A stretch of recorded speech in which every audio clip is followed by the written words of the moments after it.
Hey y'all, what's good in the proverbial hood? My guys, my ladies, my friends, my guys. So today, got my ginger ale here. It's not Canada Dry, but it'll do.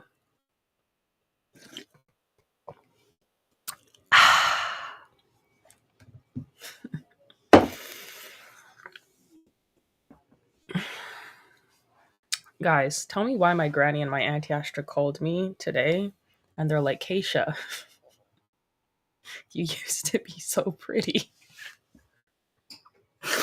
My granny was like, my granny and auntie Astra was like, "What happened to your hair?"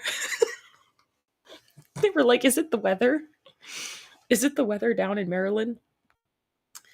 I was like, "I don't know, man. My granny, I was like, Granny, I gotta go stream." She was like, "Go make yourself look good before you go on." I was like, she was like, "Go make yourself look nice. You need to be married one day. Go make yourself look nice." Oh my gosh.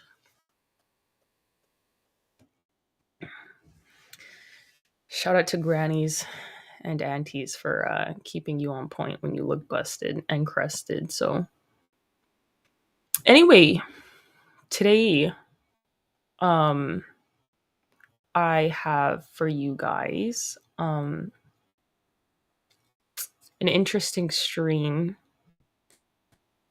It is because I am seeing the Jezebel effect in real time. And as I'm saying that right now, like my eyes are even getting watery because it makes me so angry. Like just thinking about it. Um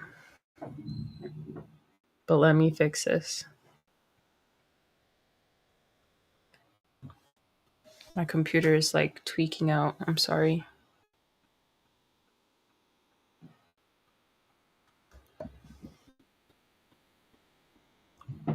Okay.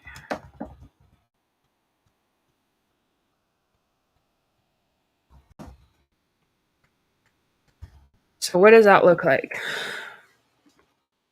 Well, I'll give you an example, right? So, um come on, bro. It just told me, come on. Come on. Come on.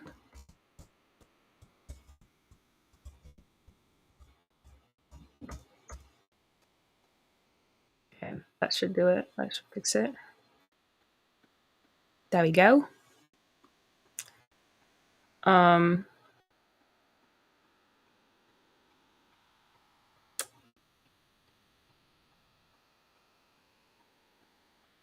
Ready then? Okay. Um, yeah, so I went to church today and I've been going to churches to kind of like see, like I'm new in the area and I've been going to churches kind of see like, what's the flex, what's the move and what have you, right? And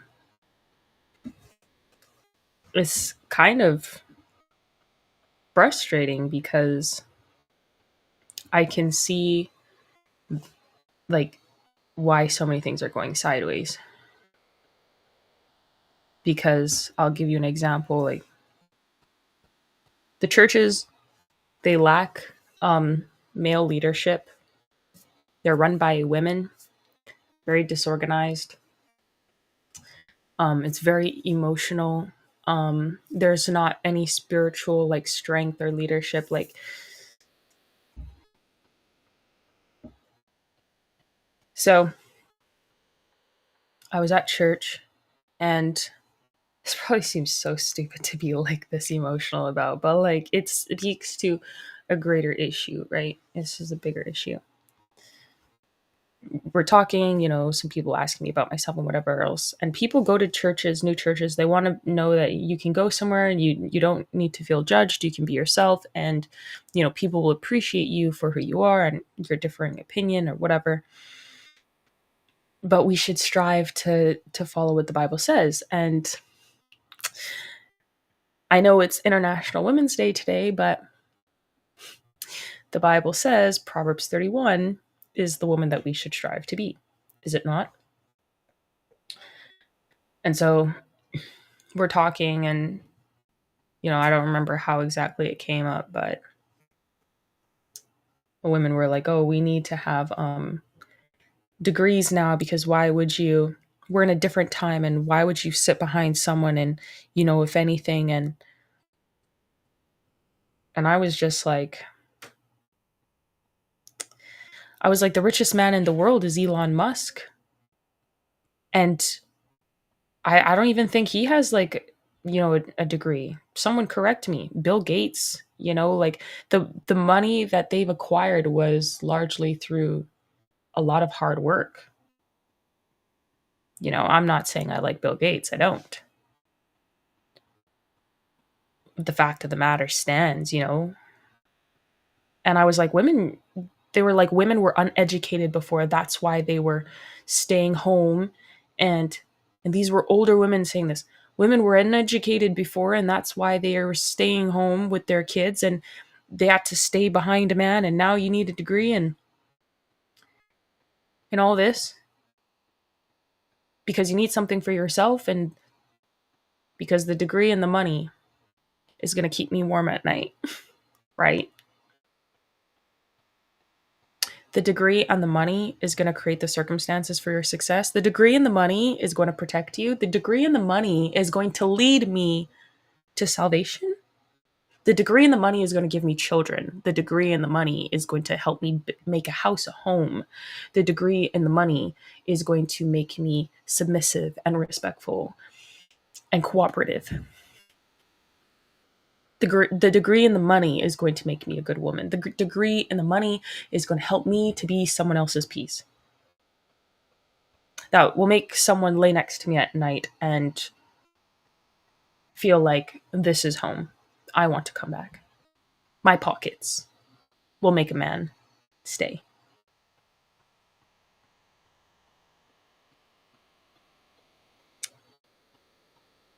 So, anyways, we're having that conversation, and there was a guy that was like, "Oh, you're very smart.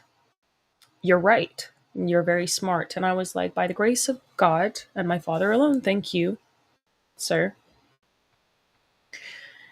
But the other woman did not relent. She kept complaining and kept insisting that pretty much it was wrong that women, were brought into the workforce so that they could raise taxes and take them away from their children and separate them from the unity in their homes with the men. Really, it's treasonous. It's breaking down the family society, but I didn't even go that far. I didn't really say much at all. And the lady kept going on how that was wrong and the women were uneducated and that's why they did that. And we're different now. We're in a better society now because women are educated because we work so hard now.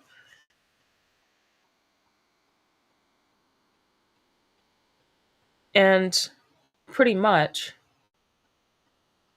the guy was so tired of her complaining and her going off and her attitude, like, because she got very angry. I was calm the whole time. I was speaking in the same tone of voice the whole time. Like, I didn't even tilt like a little bit. Like, it was just straight, hey, it is what it is, my guy. Like, but he was so frustrated with the way that she was getting on that he was like, you know what, let's just forget it. People have their opinions and things like that, and then he let her get on with it. And the rest of the women at the table also were taking the same position than her, and it's like,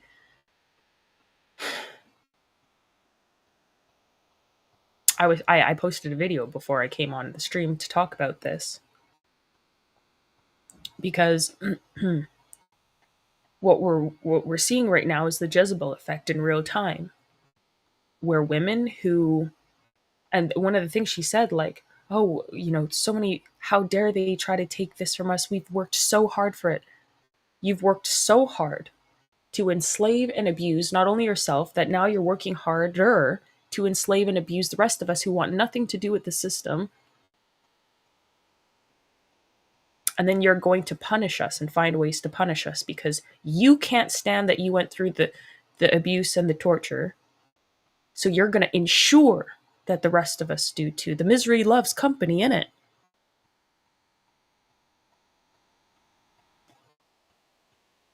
And then the men sit by and they don't say anything because they just want peace. They don't want to deal with the women's attitude, their relentless anger and their scornfulness or whatever. So they just keep their head down.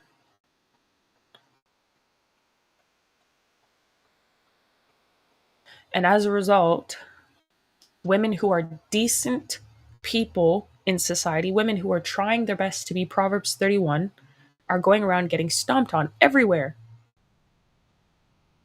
They're not propped up in society. Who do you see right now online? Name one woman, literally a good influencer that you see online that represents Proverbs 31 the way the Bible has it written. Where do you see the Esthers? And where's their praise? Nowhere. Nowhere. The people who are praised in society right now are the deviant women, the women who are super uber feminist, the women who say that they want the traditional life in the family, but they're also the boss babe that has like all their businesses, and they also have like, their position in government, and they also do, or they want to have these positions and do this other stuff. Power hungry psychopaths who want these positions so that they can force people to suffer some level of egregiousness that they have. They don't like, the church is completely destroyed. Church, society, men are not leading anywhere. The evil people in society are leading. The evil people are winning. In a lot of ways, they're winning. That's crazy to me. That's so crazy to me. You can say that we're winning. There are some things that we're winning, but we're supposed to be a Christian nation under God. And how can you be that if women cannot even be women in society as a whole? How is it not normal to be women? Like, women.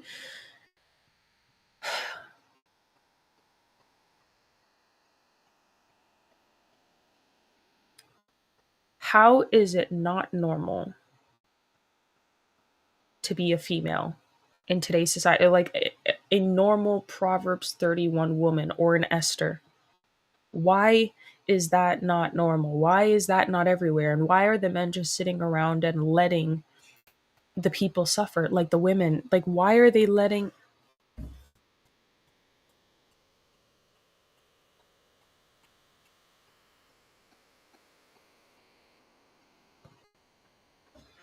And then I'm a woman and I'm going into these places and I'm watching these things happen in real time, which tells me that the men definitely know what's going on because they create circumstances, and men know preemptively what everything is going to happen. Like when they're watching things play out, like they're watching the board, like they're creating the board, they're watching the board, they're moving the pieces on the board, they're like creating the circumstances for the board.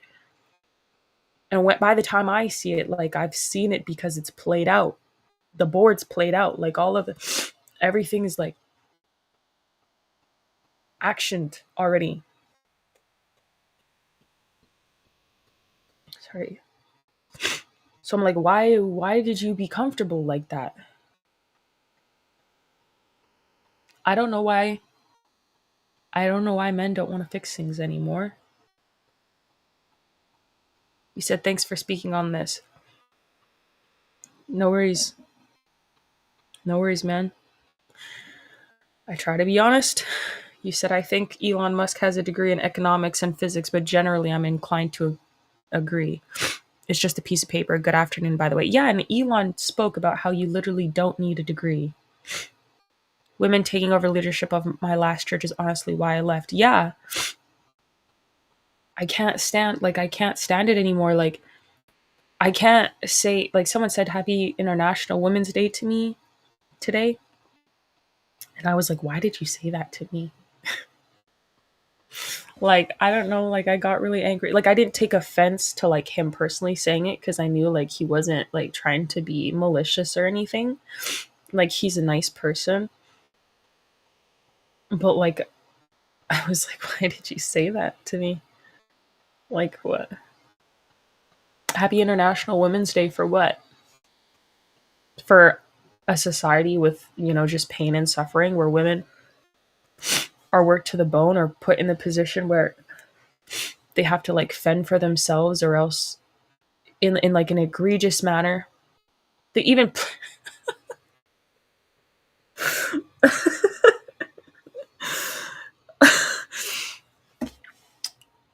they even played a video in church of a disabled man who could barely speak. He was a twin, and for all intents and purposes, God has definitely moved in this man's life because he was a twin, but at birth, he wasn't crying and they didn't know what was going on. They thought he was dead, so they just moved on to the other twin. He was still alive. And oxygen was not properly moving to his brain for like 15 or 20 minutes. And so, like, he became paralyzed and the doctor said he'd never walk, speak, or talk.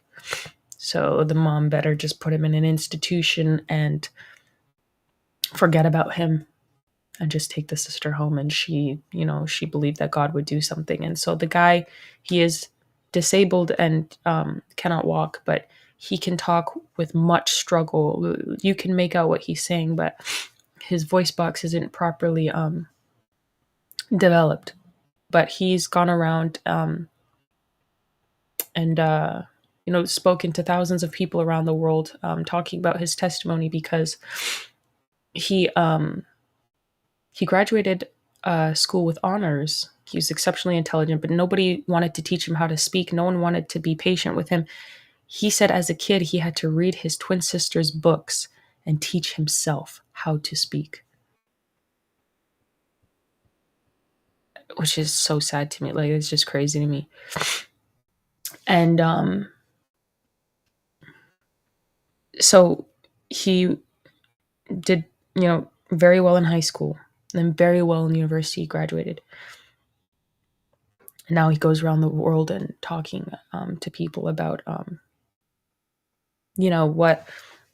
what his testimony, which is still a beautiful thing. And he said he talked to his mom and said, how did you raise 7 kids on your own as a single mom? She said, I didn't. It was Jesus. And then he said at that moment is when he realized he needed to know Jesus.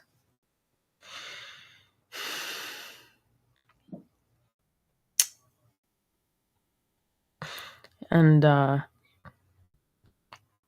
he played that for International Women's Day, I guess, in the church. But didn't make the point, to say that, there was many circumstances laid out there that would have not happened had there been a father or a man that intervened. And I don't even want to get into that. But it's just the fact that being a mother that works, being a single mother is praised. Being a hardworking, like, woman, the way that men are supposed to be, is praised. Like, suffering of women is like the mental and emotional, like the psychological torture of women is like being praised. Like, this, like, honestly, this is not normal. This is not normal. This is not normal. Because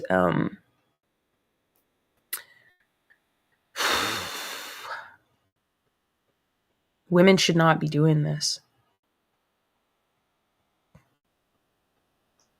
Like,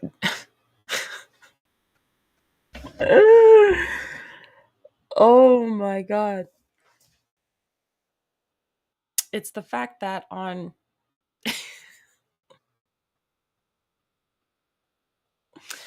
it's the fact that on International Women's Day, the church decided to play a video about the strength of a single mother raising 7 kids. And the greatest of that 7 was the disabled child that she didn't even have the time to try and teach how to speak.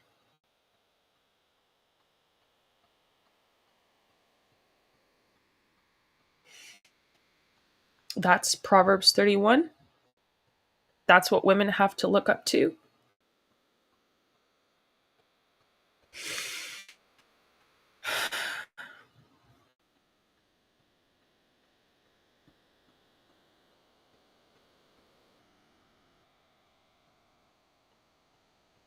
Can you share who the gentleman was? That dude is an inspiration. The guy himself is an inspiration, yes. The guy himself is an inspiration. It's the fact that if you're looking at the circumstances of what happened and what should have happened, or the guy himself is not the issue. The guy himself is not what I'm talking about. God, like I said, God worked in that man's life. And again, he's disabled, but he is a man. It showed that he was able to create the circumstances for himself when, as a child, even when his mom and everyone else could not, but still they were. The problem is that this is International Women's Day. And the Bible says Proverbs 31 is that woman, that virtuous woman that we're supposed to strive to be. And they don't even have that example anywhere. What is a kid watching that supposed to think? And then, not only that, so you're promoting that, and then you have the other women who are like, oh, well, you need to focus on going to school and getting a very high paying job and all these things because, bro, I'll just go be a stripper somewhere. If it's the money,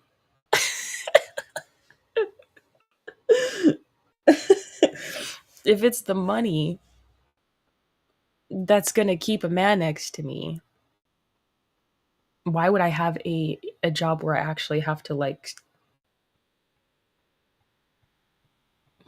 you know, why wouldn't you just go become a stripper or a prostitute? I mean, people are doing, that's why so many women have OnlyFans. There is no incentive, like the rules to the game that they're playing are all based on emotions. They're all sporadic. Whereas God is the same yesterday, today, and tomorrow, and He tells us what principles we are supposed to follow. His principles do not change. People do. But for some reason, people are treating God as if, like, He's a woman. And I thank God that He is not. I thank God that He is a man.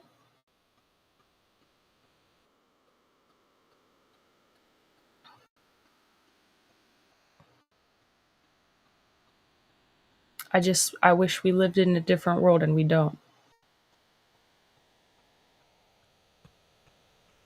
I like said, how come I can't see the comments? I don't know, man. I don't know why you can't see the comments, man. I don't know what to tell you. I'm sorry. To me, I'm frustrated because it's like, why aren't we promoting women There's no way. There's no way. Sorry. I need to fix this.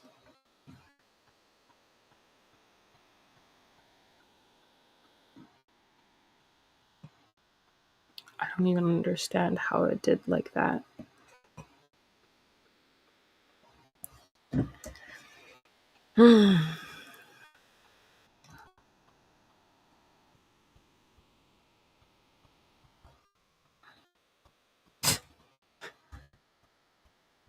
And what's crazy is the guy preaching was like, God can deliver you from like smoking and all this other stuff. I was like, bro, need deliverance from feminism. That's worse than smoking. Feminism kills more people than smoking will kill one person. Like, and I'm not saying I agree with smoking. I don't. I'm just saying, like, this is like the in front of your face, like, this is the in front of your face conflicts that it's like when I see men looking at just what's in front of their face instead of actually assessing the circumstances of like what's going on across the board and like where the deeper problems are coming from, and I see that they're allowing women to be like this in the church and they know the consequences of it and they're acknowledging they know the consequences. I'm like, bro, why are you doing that? Why are you doing that?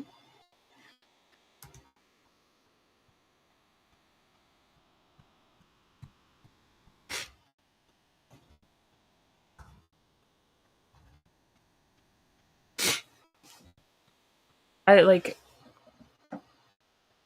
America is cooked, bro. Like America, Canada, this is why so many women are gay. Like, and I don't mean to like go off, but like this is why so many women are gay, because the men are not leading as men. Women are leading everything, and then they're surrounded by the men that are just, they'll bend to the will of like whatever the woman wants or whatever, and they're like, nah, like I'm like, that's just not, like, no, because if you're gonna act like a woman, I'll just go to a woman who's actually gonna be like easier to deal with in that sense. In that sense, because obviously like gay couples have like way more domestic violence and stuff like that. I'm not promoting it. I'm just saying like that's their state of mind. An emotional man is more dangerous. Like a man who acts like a woman is more dangerous to a woman. She instinctively knows that because that man can kill her. She has a fair chance with the woman that she goes to date because it's like, you're not going to put me on the floor. Like, I'm sorry. That's not going to happen with a woman. With a man, you're like, whoa, whoa, whoa, whoa, I don't even know what I'm dealing with. I don't know when you're going to pop off. Women understand each other's nature.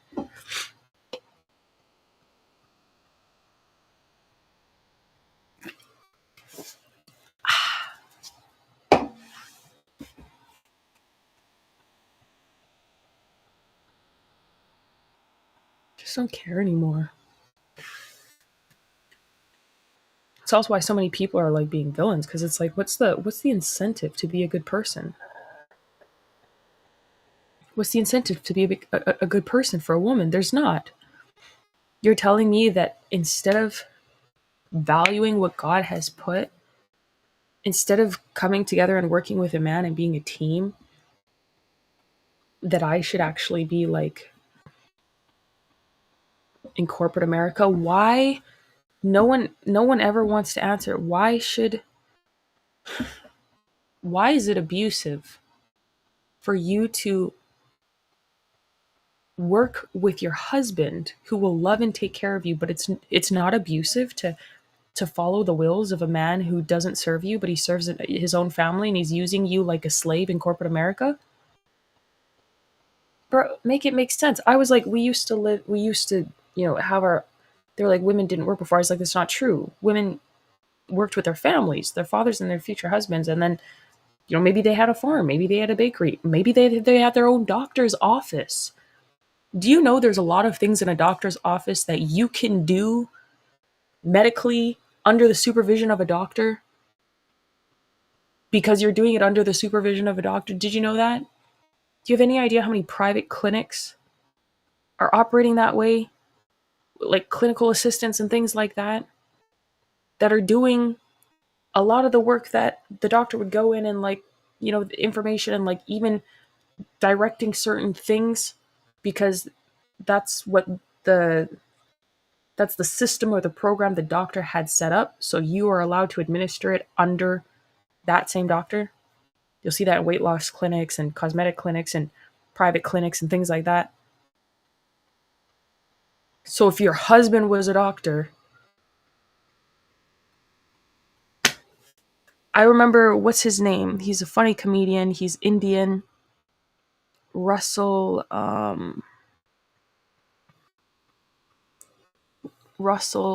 I'm not talking about Russell Brand. He's an Indian man from India. Well, he's Canadian, but his family's Indian. He's from Brampton. He's brown. Russell something. Russell Peters, maybe? Is that his name? And he said his, I think Indian parents would be like, you don't need to, you don't need to be a doctor. You just need to marry one, you know? Uh, and that's funny, but that's like an example of how it could be. I'm not telling women that, if God's telling you to be a doctor, don't be a doctor. I don't know, do whatever. I'm just saying that the way society is now is not working. It's not working. A woman's primary focus should be a family. You shouldn't be telling women. International Women's Day should not be about women who are suffering under the tyranny and the boots of tyranny of the system. I do not look up to a single woman in society there's not a single woman in society that I think of and I'm like, oh, you're the epitome of Proverbs 31. You are what I don't, there's not a single woman that I look at and I'm just like, you are remarkable. And I'm sure there's plenty women out there, but they're all being suppressed by the Jezebels and the weak men who just want to feel good in the moment. So they also suppress the good women because they don't want to hear the bickering or the consequences of the actions that the Jezebels will do.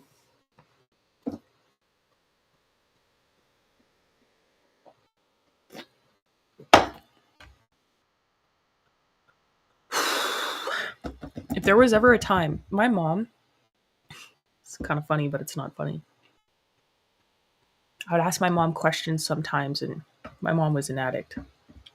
I don't know, I probably still is. And I would ask her questions sometimes, and she'd be like, Kaysha, you're going to make me use drugs. You're going to make me use crack. And if there was ever a time where that sentence would be relevant for myself, it's probably now. Because every time I go to a church now, and I'm witnessing this stuff, I'm just like, I understand why people use drugs, man, in today's society. It is hard out here to cope. Now, I'm honestly just built differently because I had a father. So I will suffer in my pain and I will feel every ounce of it and I will move forward with nothing but ginger ale.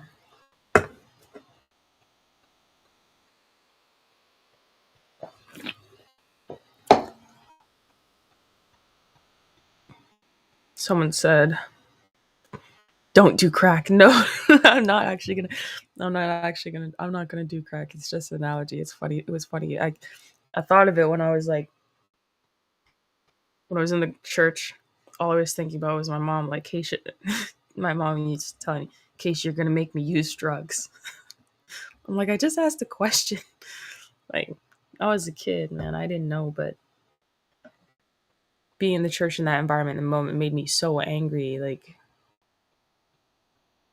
I thought of it. You still waiting on National Men's Day. I have a meetup. We'll catch stream on the rewind. Thanks, Alessi. Check you later. You said, I miss the sandwiches. I miss the sandwiches too, but I need someone to make the sandwiches for. You said, that dude isn't in. Okay, you said that already. I read that already. I mean, you said, I was with someone who got very hypnotized by the spirit, and it's sad to experience in real time. I found Christianity in the middle of this relationship. And as I became deeper in my faith, her words were supportive, but her actions became dark and hostile until she nearly destroyed us both.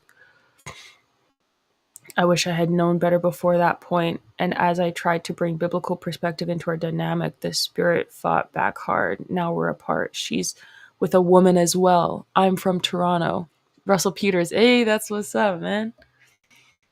But yeah, sorry to leave an essay, but I've been in spiritual rehab, getting back on my feet for the Lord and aspiring the kind of man that can hold strong against corruption.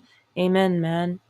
Amen. Don't give up, man. Like, don't give up, man. You said, wow, you've been through a lot. I'm glad you made it through that, bro. I'm still making it through, man.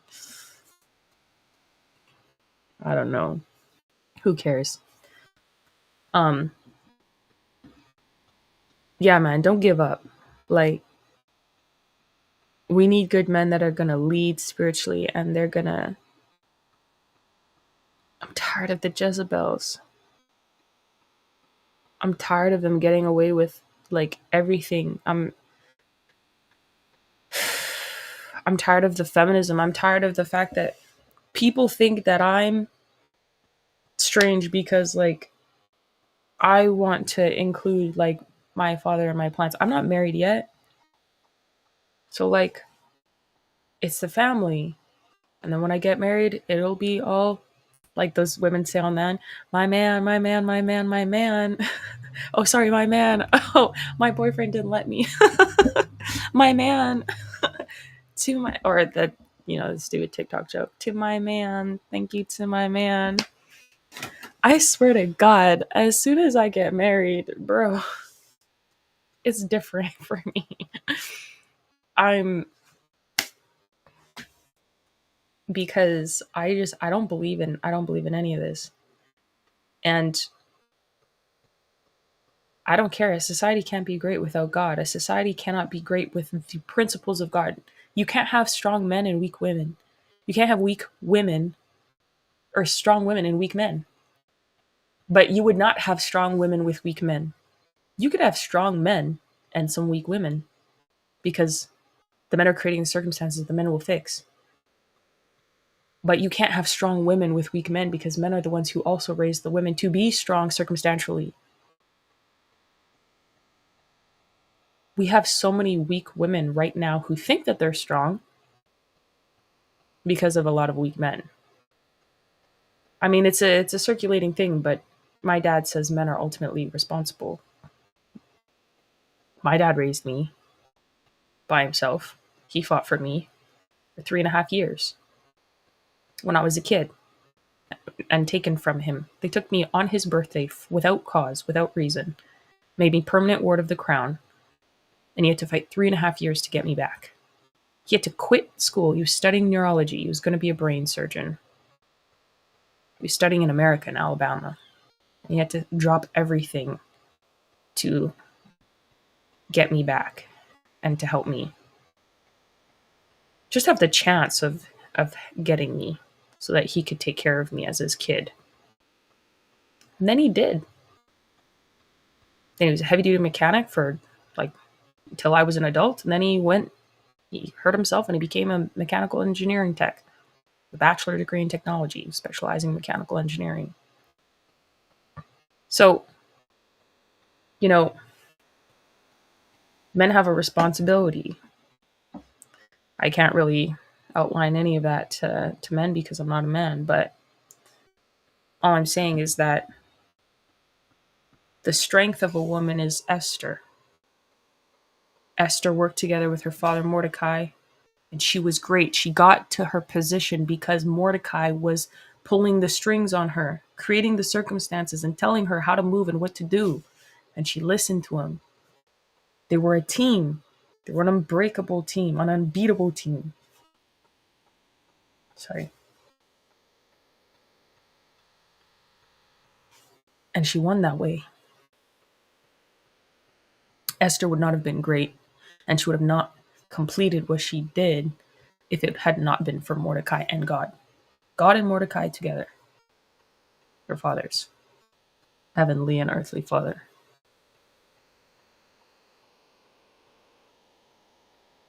A great woman is one that loves and respects God and her father. And then a future husband. One who knows how to respect and submit. Not in an oppressive way where there's tyranny and boots under you. You're a team. You're a team. The two cannot progress without each other. They're like two puzzle pieces, perfectly blended.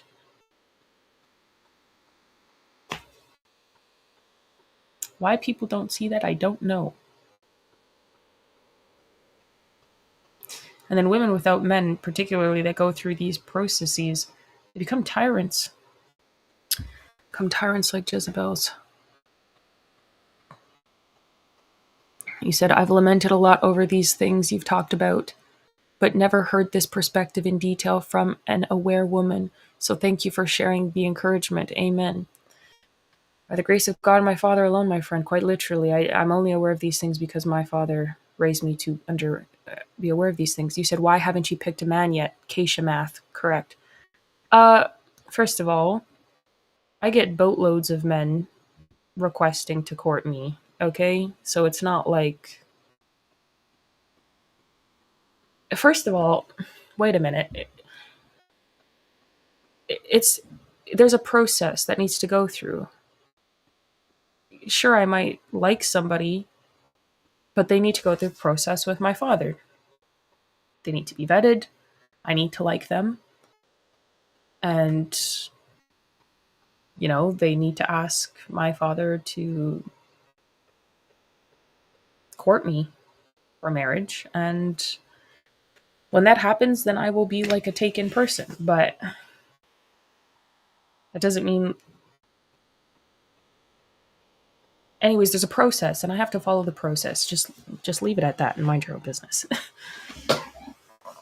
I am following the process, okay? I am following the process. Anyways, there are good men. But again, I'm a woman. I let things come to me. I don't go out and chase. And you need to make sure that your life is going to blend with somebody, and that they can appreciate you and genuinely love you. Like, I don't care about a man's money. Like, the last thing that I could care about on the planet is a man's money. And I'm actually starting to really resent, like, money in general. Because a lot of people think that that's what women want. And for women of Proverbs 31, although it's a part of the equation of what you need, it doesn't matter if you have it or not.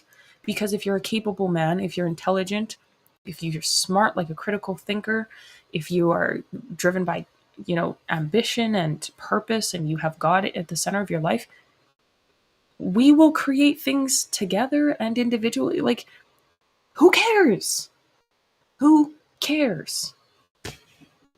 Like, we could go on a date in the park and I would not care.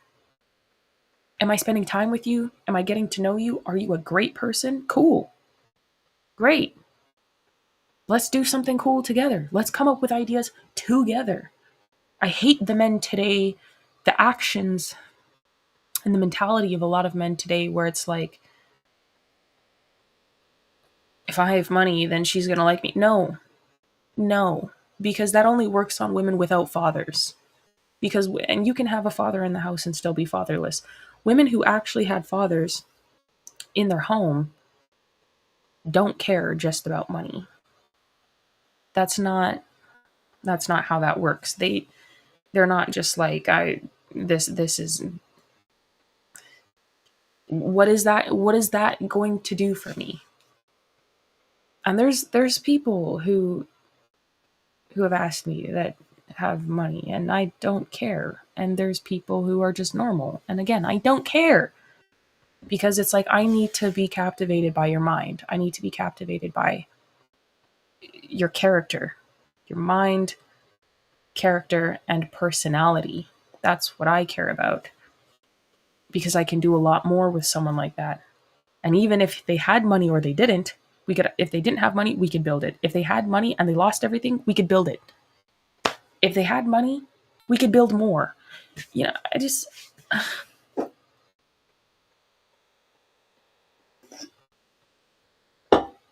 men today are so warped because of Jezebels. It's crazy. And they think that women, like, they think women all want one thing. It's like, no, we want someone to genuinely, like, love and appreciate who we are. We want someone who's gonna genuinely like us, like, genuinely, like,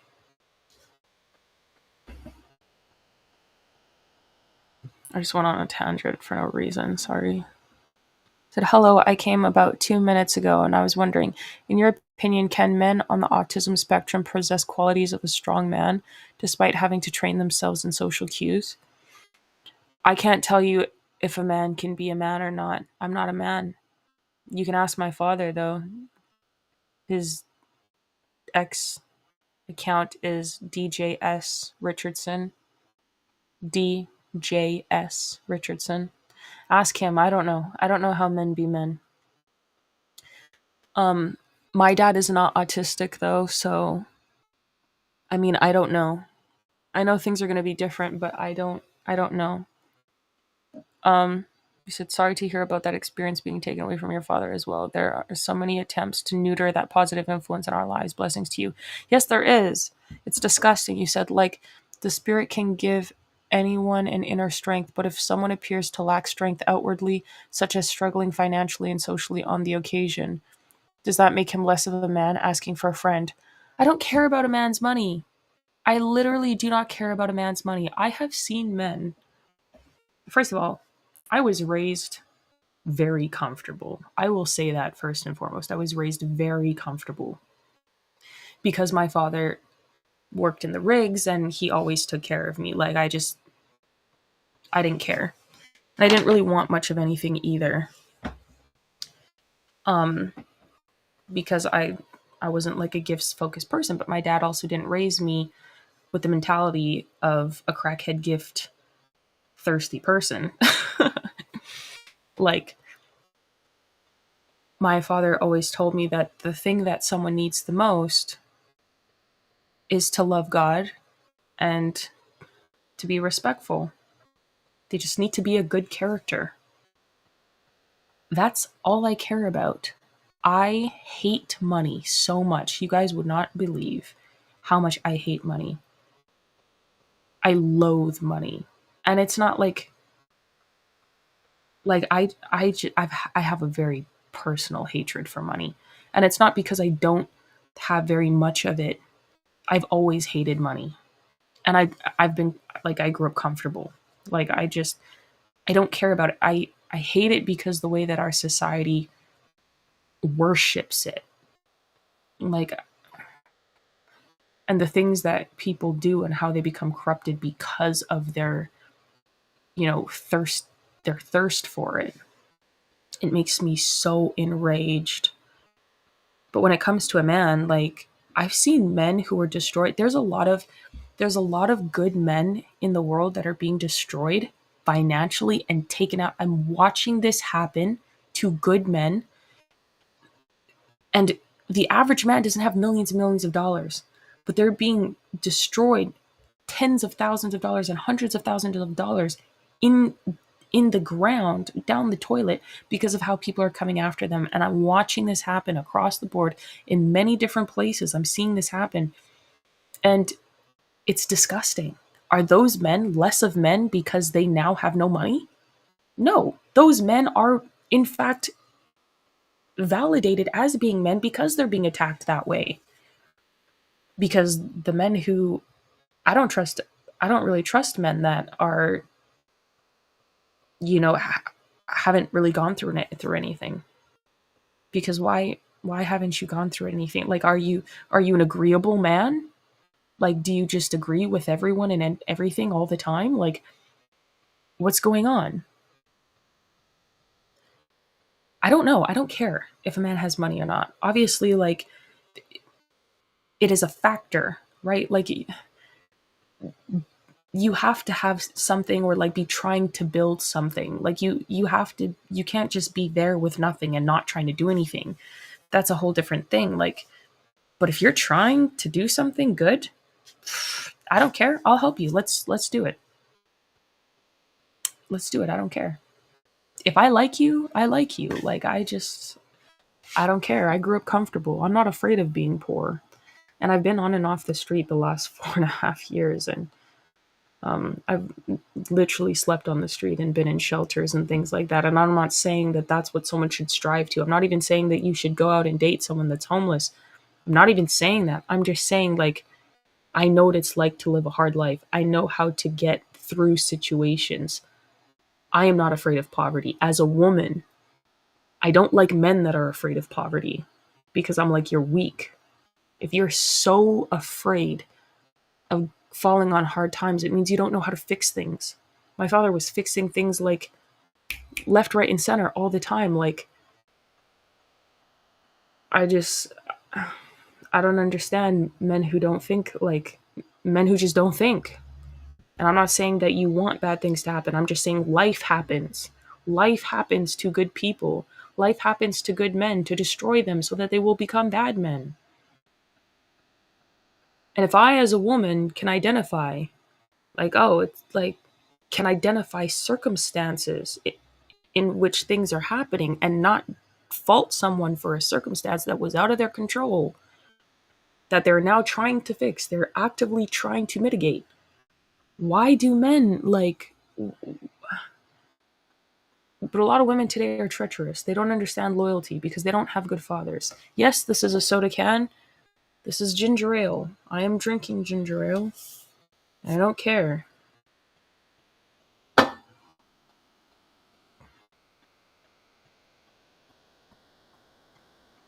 You said when I got money, the women liked me more because those are treacherous hoes.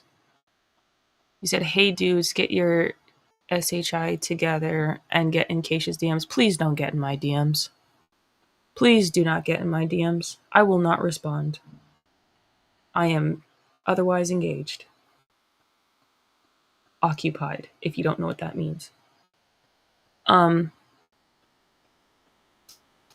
Enjoy your ginger ale, dang. Thank you. No.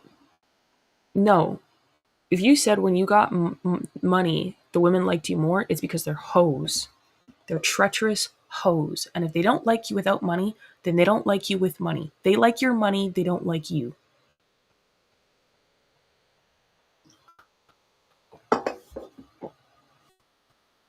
She doesn't like you. She wants your money. She is a treacherous hoe. As soon as someone comes along with more money, she's gone.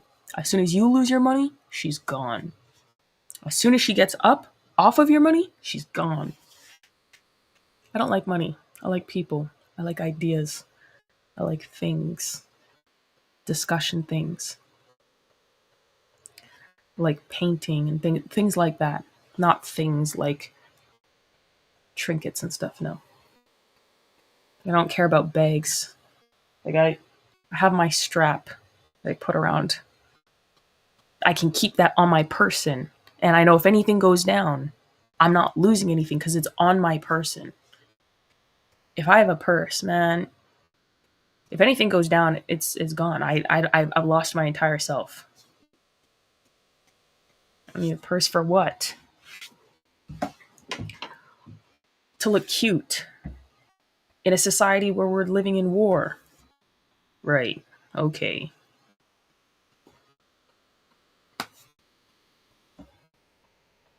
No practicality to a purse. Said, whoa, Kaysha, facts. Of course it's facts. Those women are fatherless. No woman that actually loves you cares about your money. Women who love you, women who actually like you and love you, like, they're like, my money is your money is my money. It's the same. Like, or at least when you're a Christian anyways. I mean, that's how I was. My father was like, if something happens to your husband, you need to help him. in the future. Like if something happens to your family, you need to be able to do something to help. You need to be a team with that person. Like nobody, I don't know anyone who genuinely loves a man. Like I don't, a girl that genuinely loves a man is not going to say his money, that his money is not even on her mind. Like this is what pisses me off about the world today. It's like women who are going around getting all this attention from high value men and skewing their ideas of what women's real perception and stuff, and they'll lie and they'll say, oh, this is just what it means to be a woman, blah blah. No, you're fatherless. You don't know what it means. You're freaking fatherless. You don't even.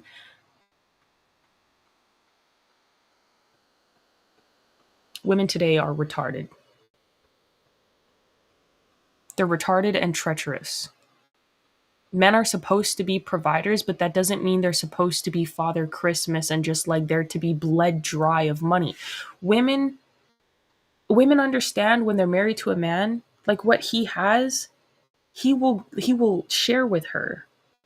Why does she need all this extra stuff? For example, if I was married to a guy, like why would I buy a car? I would just drive with him.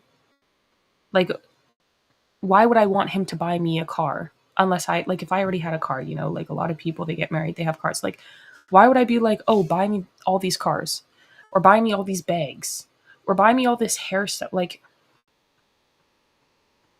and I'm not saying that men cannot spoil their wives. They can spoil their wives however they want to spoil their wives. I'm just saying a woman doesn't want money from a man when she loves him. She wants his time. She wants his energy. She wants his affirmation. She wants to hear him say, "I'm so proud of you. I'm so proud of who you are, and I'm so happy to know you, and I'm happy to be with you. You make me so at peace. I feel so at home with you." And she wants endless love and affection from him. She wants to know that like she's the only man, she's the only woman, sorry, the only woman that he desires. She, money is not like, how is money going to fulfill any of those things? It doesn't. It doesn't. Money is not a love language for women. That is not like, oh, that's just my love language is gifts. No, your love language is whoredom. Find a corner or a brothel. You said, bruh, I don't understand random men who try to slide into a woman's DMs with no prior connection. Quality women ain't gonna just talk to anybody in that way. No, they're not. But if someone did slide into the DM that seemed like a decent person, she might be reciprocal if he talked to her father and her father said that he was a decent guy. Like like I said, going through the proper courtship process of dating and stuff like that. You said my last couple of exes didn't work out solely because one, we lived 2+ states apart. Two, it wasn't the right time. I trust God's timing for the one. What I need more faith in is the strength He's given me to be a provider. Okay. If you ever want advice on like the female perspective, man, hit me up. I do life coaching for that kind of stuff. You said take notes, effers. Lol, you're so funny. No, it's yeah. If you ever want the YouTube guy, Rope, that's so funny. If you ever want advice, I do consultations. But honestly, if long distance doesn't work, it's because the person just is not a person who sees the value in being with you in long distance. Like, if someone is valuable, then long distance shouldn't be an issue because you should be able to stop and think to yourself like, what is the chances? What is the possibility that I will come across someone like this in my vicinity? If it's a yes, with the same value or more value, okay, well then, and what are your chance of actually obtaining that person? Because clearly you haven't so far. So then if the answer is yes, it's like, okay, you're maybe the answer is yes, but then what is the probability that you will actually obtain that person? A low probability. Women do not think about like relationships in a mathematical manner, and they should really, because it's like then they would be more willing to date in the city over or the state over. And then a lot of it comes down to the fact that women are not willing to take the risk because they want the control. They feel like if someone is right next to them, then they'll have more control of understanding, which is a failure in their own thinking because that's not true. That's not true. Men create circumstances, and they don't see that sometimes. And the men can see what they're doing, but they just pretend that they don't. And then they just still get what they want, and it is what it is. But if a guy reached out via DM and he went through the proper courtship process because he saw like some of the stuff she was doing online, maybe he was like, oh, I actually, I'm interested in you after seeing like some of your stuff, whatever. I don't know. I don't know what he would say to her. Um, and she was like, hey, talk to my dad. Then, like if her dad approved of them getting to know each other, then who cares? Like people meet through, interesting means these days, and you can't say everything is the same because people just don't get out and socialize the way they used to. They used to have whole events, traditionally, whole events where people could actually meet at a young age, like 18, 19, 20 onwards, for them to meet suitors. We don't have those anymore. We don't have those balls and stuff anymore. It's like if you gotta slide in someone's DMs, do it. Don't slide in mine though. I'm not gonna answer. I'm not even gonna lie to you. Don't slide in mine. Might even close my DMs. I'm not even gonna lie. Nothing more stressful than opening my DMs. People are not even weird. They don't even send me weird stuff. It's just like I open it, I'm just like, bro, I didn't want to like. I'll look at it and I'll feel obligated to answer, and then I won't. I'll just close it, and then I'll feel anxious that I didn't answer because it's just like so many messages. And I'll think that I have an important message, and I'll go back and I'll open it, and then I'll see the same bunch of unimportant messages, and I'm like, bro, I'm probably just gonna delete all social media. I'm not even gonna lie to you. Like I straight up delete them. I don't know if I'll delete the apps or just completely deactivate it, but whatever. You said if both people are truly in love, the distance will not break the relationship. Exactly. Because if I see value in somebody, I don't care if you lived in Timbuktu. I will come to you if I need to come to you. You can come to me, like we can visit. I don't know, like I'm finding a way. Like if I see value in who you are, like and that we can build a life together and we can have a life together, like sir, take me wherever you want us to go. Long distance relationships end because one of them or both of them weren't really in love. Yeah, exactly. That's the point. Because if you really saw the value in that person, you would not let them go. And I'm not talking about like being a simp or whatever. I'm just saying that um, a person who is actually in love is not gonna um, miss an opportunity with. Why is my hair? Ah, a person who's actually in love is not gonna miss out on an opportunity with a decent person.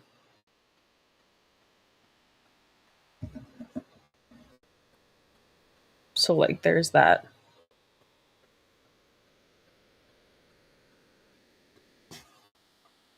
No, no, it's so hard doing this in a camera instead of a mirror.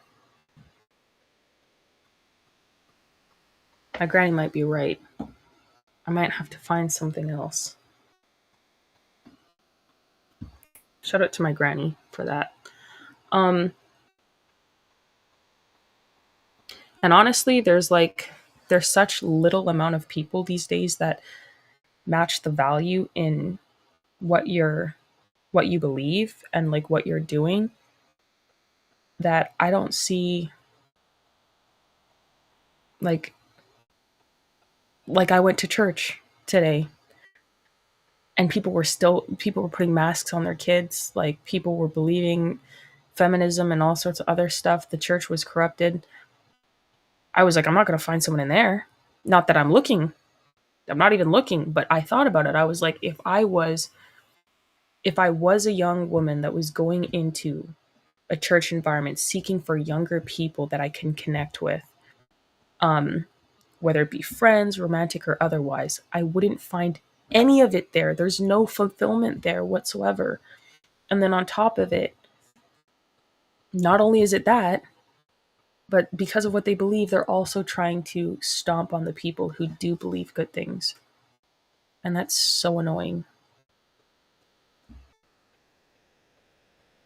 But I'm a very decisive person. Once once I sorry, sorry.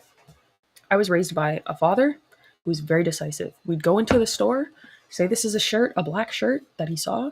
Didn't matter if it was Walmart or Nike or whatever. He's like, looks good, grab it, let's go. I'm very decisive. If I see a shirt, a black shirt that I like in the store, I grab it, I'm like, let's go. I like this, let's go. So when it comes to people, I'm like that too. So please don't slide in my DMs. Moral of the story. Quick question: how do I schedule a consultation? You can actually DM me on. Okay, I guess I'm now telling you guys to slide in my DMs. You can DM me on X, on either the Karis Project, or I'll type it. Karis Project on X or my personal account. Sometimes people can't message me, so the Karis Project is more open. On X or Instagram. Yeah, I don't know if that came through on the YouTube.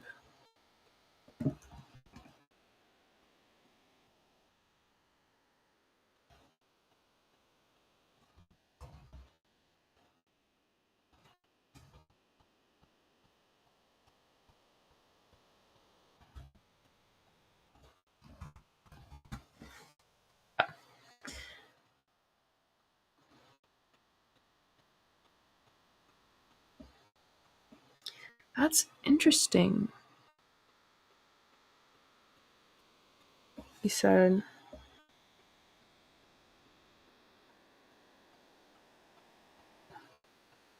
also distance makes the heart yearn. You said, I don't see sandwiches, videos, slash pits on my timeline anymore. Um, I'm going to be doing vlogs. I don't want to post on my timeline very much anymore.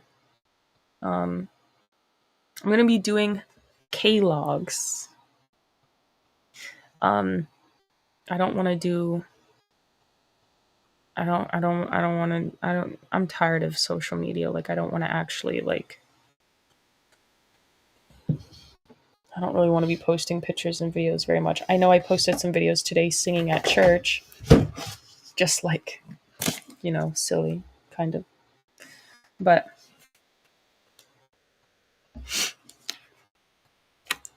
I'm really over social media. Like I really think I'm going to delete it.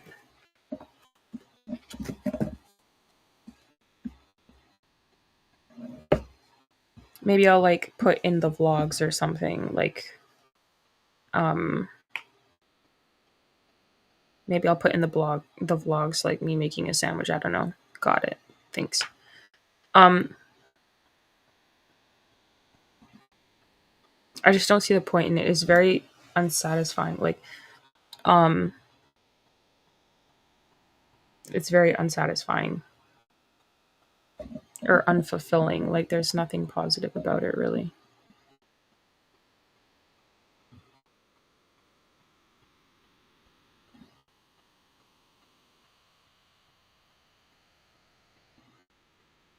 Why is this still wrong? You said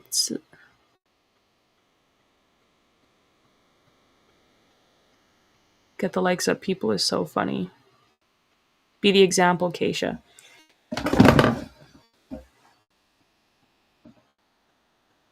I'm like trying, but at the same time, I'm angry because like I don't like being in I think that's where a lot of my anger is coming from recently. I'm not even gonna lie to you. Because I don't want to have to be the one. Hi, King Henry. How's it going? You came to Rumble this time. Shout out to you. Thank you for that. You're usually always somewhere else.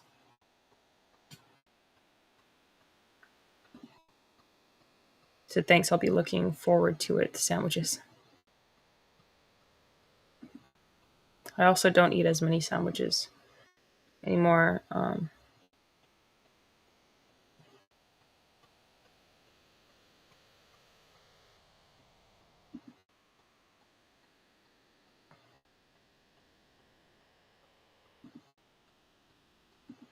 Smiles to you too, King Henry. Why are you so positive all the time? I'm not even gonna lie. Like, it's nice sometimes, and then sometimes I'm like, why are you always like?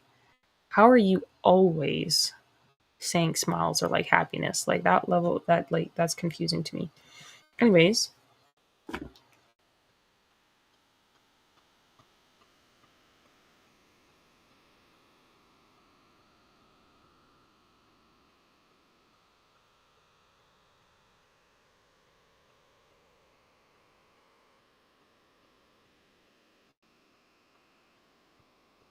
not my aunt texting me still as the stream is going on, asking me what is going on with my hair. Oh my gosh.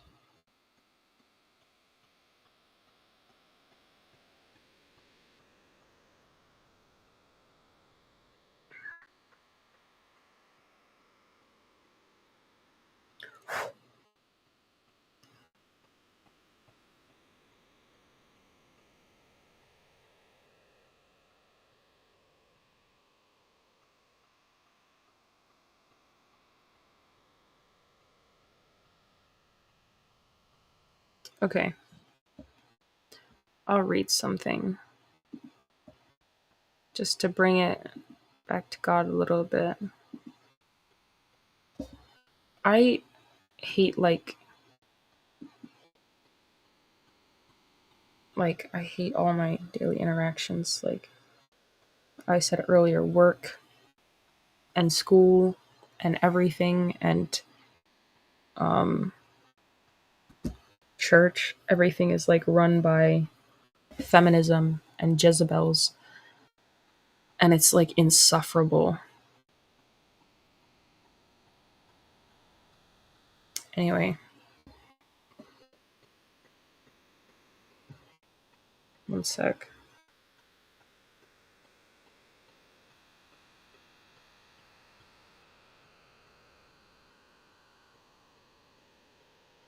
What the heck?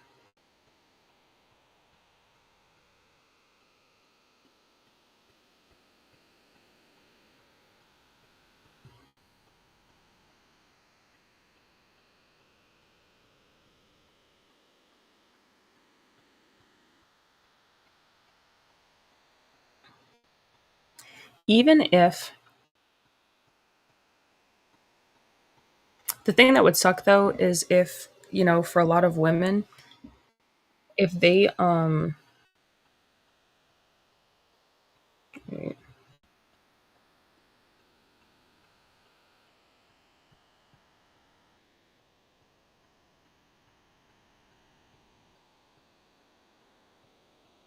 lot of women, like if they deleted social media, they wouldn't really have access to like people who are like if they did that before, like, you know,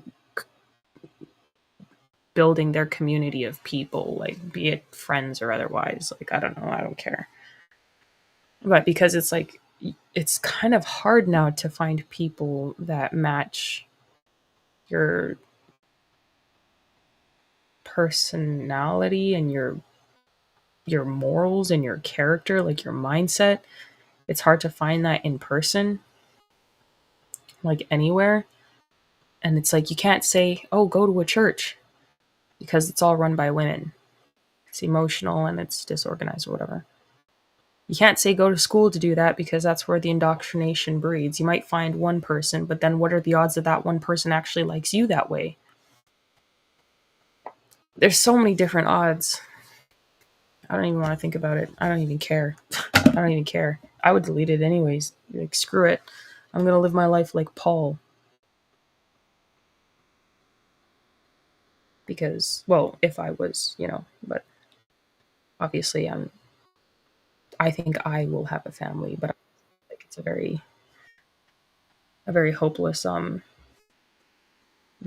thing.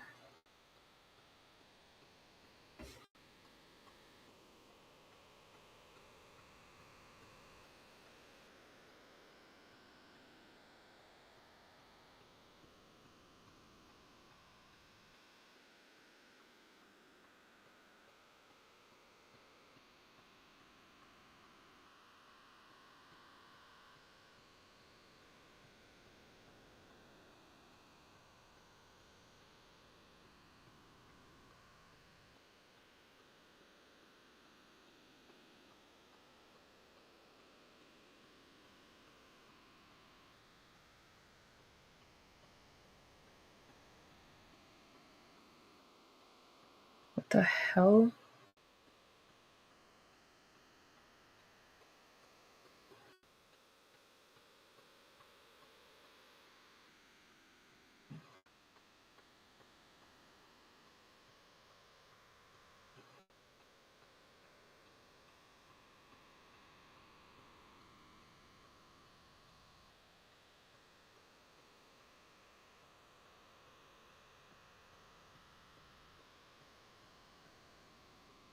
Okay. Let's read something.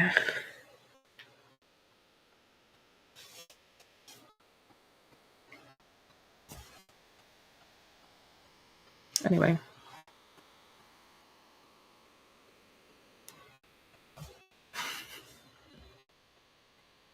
It's a rough life. You found a lot of great people on X. Yeah, there are more great people on X. All right, hope to hear from you, sir, about the consultations.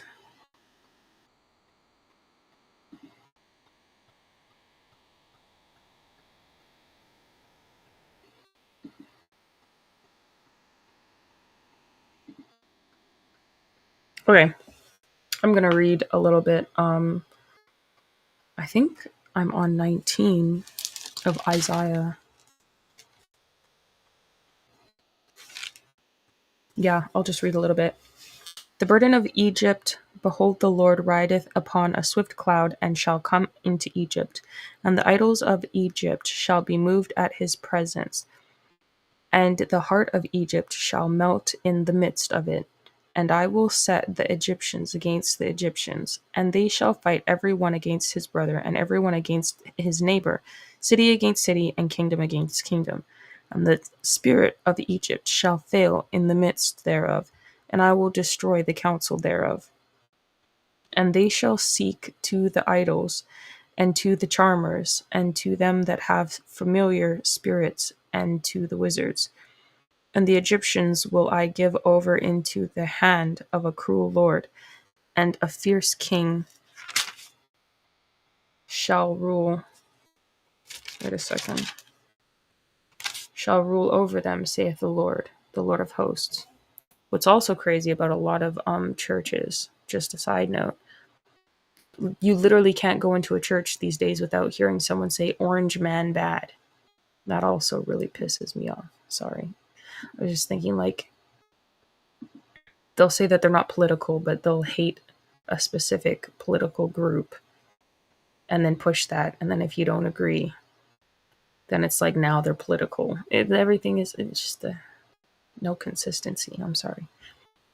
Okay. Um, and the water shall fail from the sea, and the river shall be wasted and dried up, And they shall turn the rivers far away, and the brooks of defense shall be emptied and dried up. The reeds and flags shall wither. The paper reeds by the brooks, by the mouth of the brooks, and everything sown by the brooks shall wither, be driven away, and be no more. The fishers also shall mourn, and all they that cast ingle into the brooks shall lament, and they that spread nets upon the water shall languish. Moreover, they that work in fine flax, and they that weave networks, shall be confounded, and they shall be broken in the purposes thereof, and all that make sluices and ponds for fish. What's sluices? Surely I'm not saying that right. What is sluices? Sluices? Sluices? Sluices? Sluice? Sluice. Sluice. An artificial channel for conducting water, with a valve or gate to regulate the flow. Sluice. Sluice. Oh, sluice. A valve or gate used in such a channel, a floodgate. A body of water impounded behind a floodgate. Okay? Already then? Huh. Surely the princes of Zoan are fools. The counsel of the wise counselors of Pharaoh is become brutish. How say ye unto Pharaoh, I am the son of the wise, the son of ancient kings. Where are they? Where are thy wise men? And they let them tell thee now, and let them know what the Lord of hosts hath proposed upon Egypt. The princes of Zoan are become fools, and the princes of Noph are deceived. They have also seduced Egypt, even they that are the tribes, even they that are the stay of the tribes thereof. The Lord hath mingled a perverse spirit in the midst thereof, and they have caused Egypt to err in every work thereof, as a drunken man staggereth in his vomit. Neither shall there be any work for Egypt, which the head or the tail, branch or rush may do. In that day shall Egypt be like unto women, and it shall be afraid and fear because of the shaking of the hand of the Lord of hosts, which he shaketh over it. And the land of Judah shall be a terror unto Egypt. Every one that maketh mention thereof shall be afraid in himself, because of the counsel of the Lord of hosts, which he hath determined against it. In that day shall 5 cities in the land of Egypt speak the language of Canaan, and swear to the Lord of hosts. One shall be called the city of destruction. In that day shall there be an altar to the Lord in the midst of the land of Egypt, and a pillar at the border thereof to the Lord. And it shall be for a sign and for a witness unto the Lord of hosts in the land of Egypt. For they shall cry unto the Lord because of the oppressors, and he shall send them a Saviour and a great one, and he shall deliver them. And the Lord shall be known to Egypt, and the Egyptians shall know the Lord in that day, and shall do sacrifice and oblation. Yea, they shall vow a vow unto the Lord, and perform it. And the Lord shall smite Egypt, he shall smite and heal it. And they shall return even to the Lord, and he shall be entreated of them, and shall heal them. In that day shall there be a highway out of Egypt to Assyria, and the Assyrian shall come into Egypt, and the Egyptian into the Assyria, and the Egyptians shall serve with the Assyrians. In that day shall Israel be the third with Egypt and with Assyria, even a blessing in the midst of the land, whom the Lord of hosts shall bless, saying, Blessed be Egypt my people, and Assyria the work of my hands, and Israel mine inheritance. You know, honestly, where are the wise men? Yeah, where are the men with the sense? Where are the men with the wisdom? It's also why you gotta wait sometimes. You need to find a man of wisdom. And when you find that man of wisdom, you need to hold on to that. Just saying. The shame of those allied with Egypt. In the year that Tartan came unto Ashdod, when Sargon, the king of Assyria, sent him, and fought against Ashdod and took it. At the same time spake the Lord by Isaiah the son of Amoz, saying, Go, and loose the sackcloth from off thy loins, and put off thy shoe from thy foot. And he did so, walking naked and barefoot.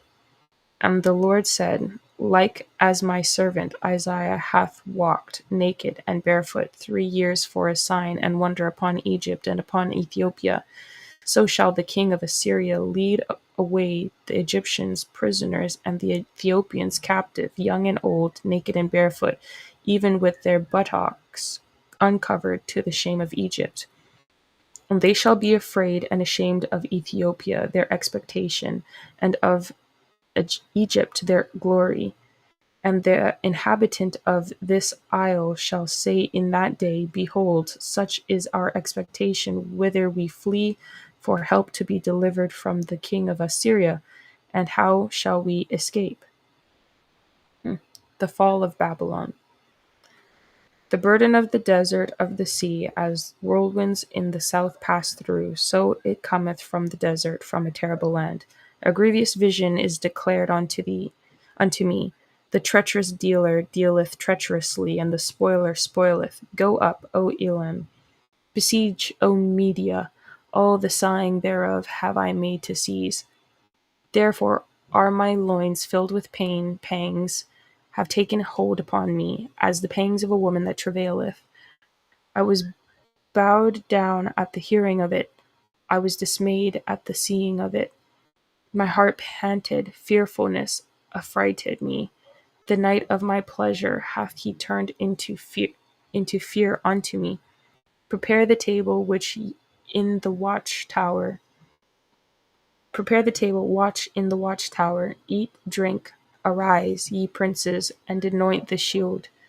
For thus hath the Lord said unto me, Go set a watchman, let him declare what he seeth. And he saw a chariot with a couple of horsemen, a chariot of asses, and a chariot of camels. And he hearkened diligently with much heed.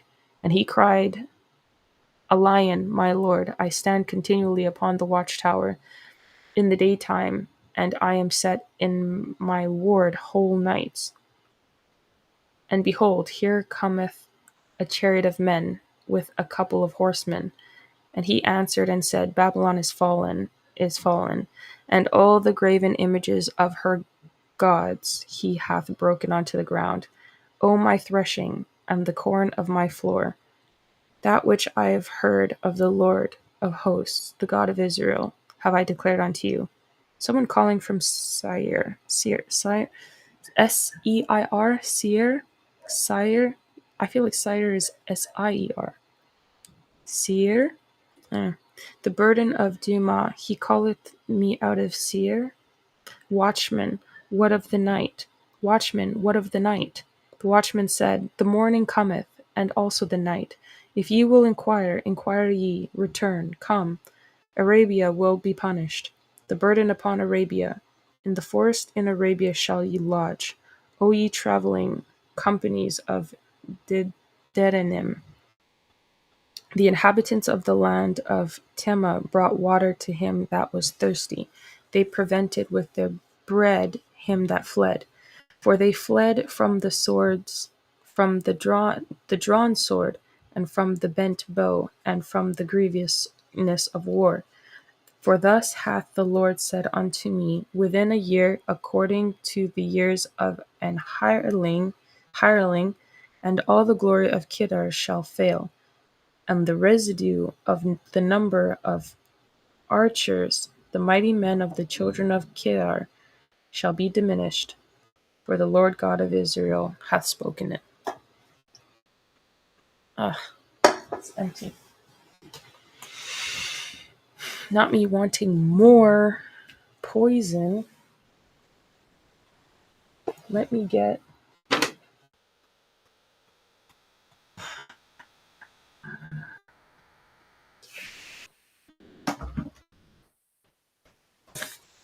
Let me see if there's something. Ah! Not me. Yeah, I dropped a bunch of stuff there, by the way. Wait a second.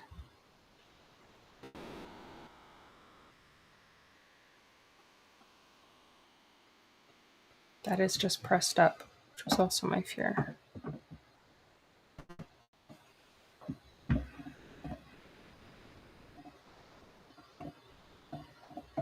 You tried to avoid one thing and caused a whole nother problem.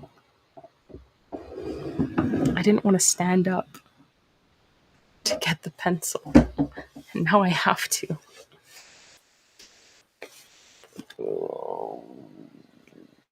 Okay, wait.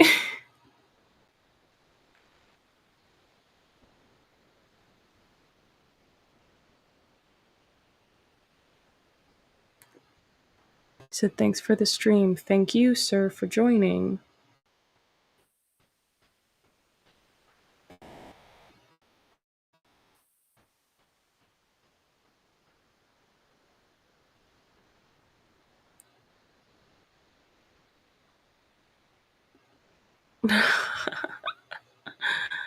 Bro, what in the world? Okay.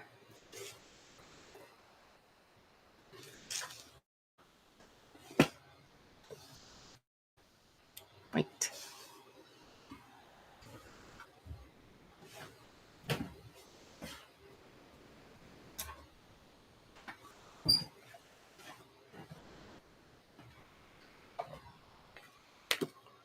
I don't like, yeah. Okay.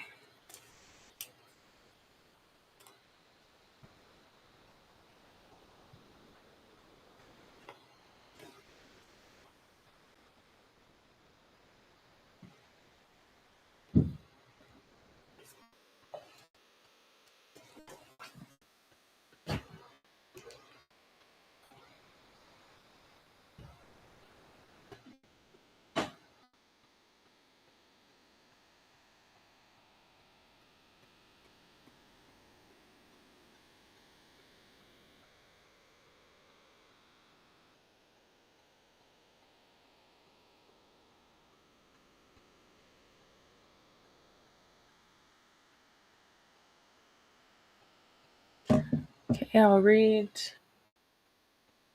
Oh, I guess we're not gonna read Great Controversy.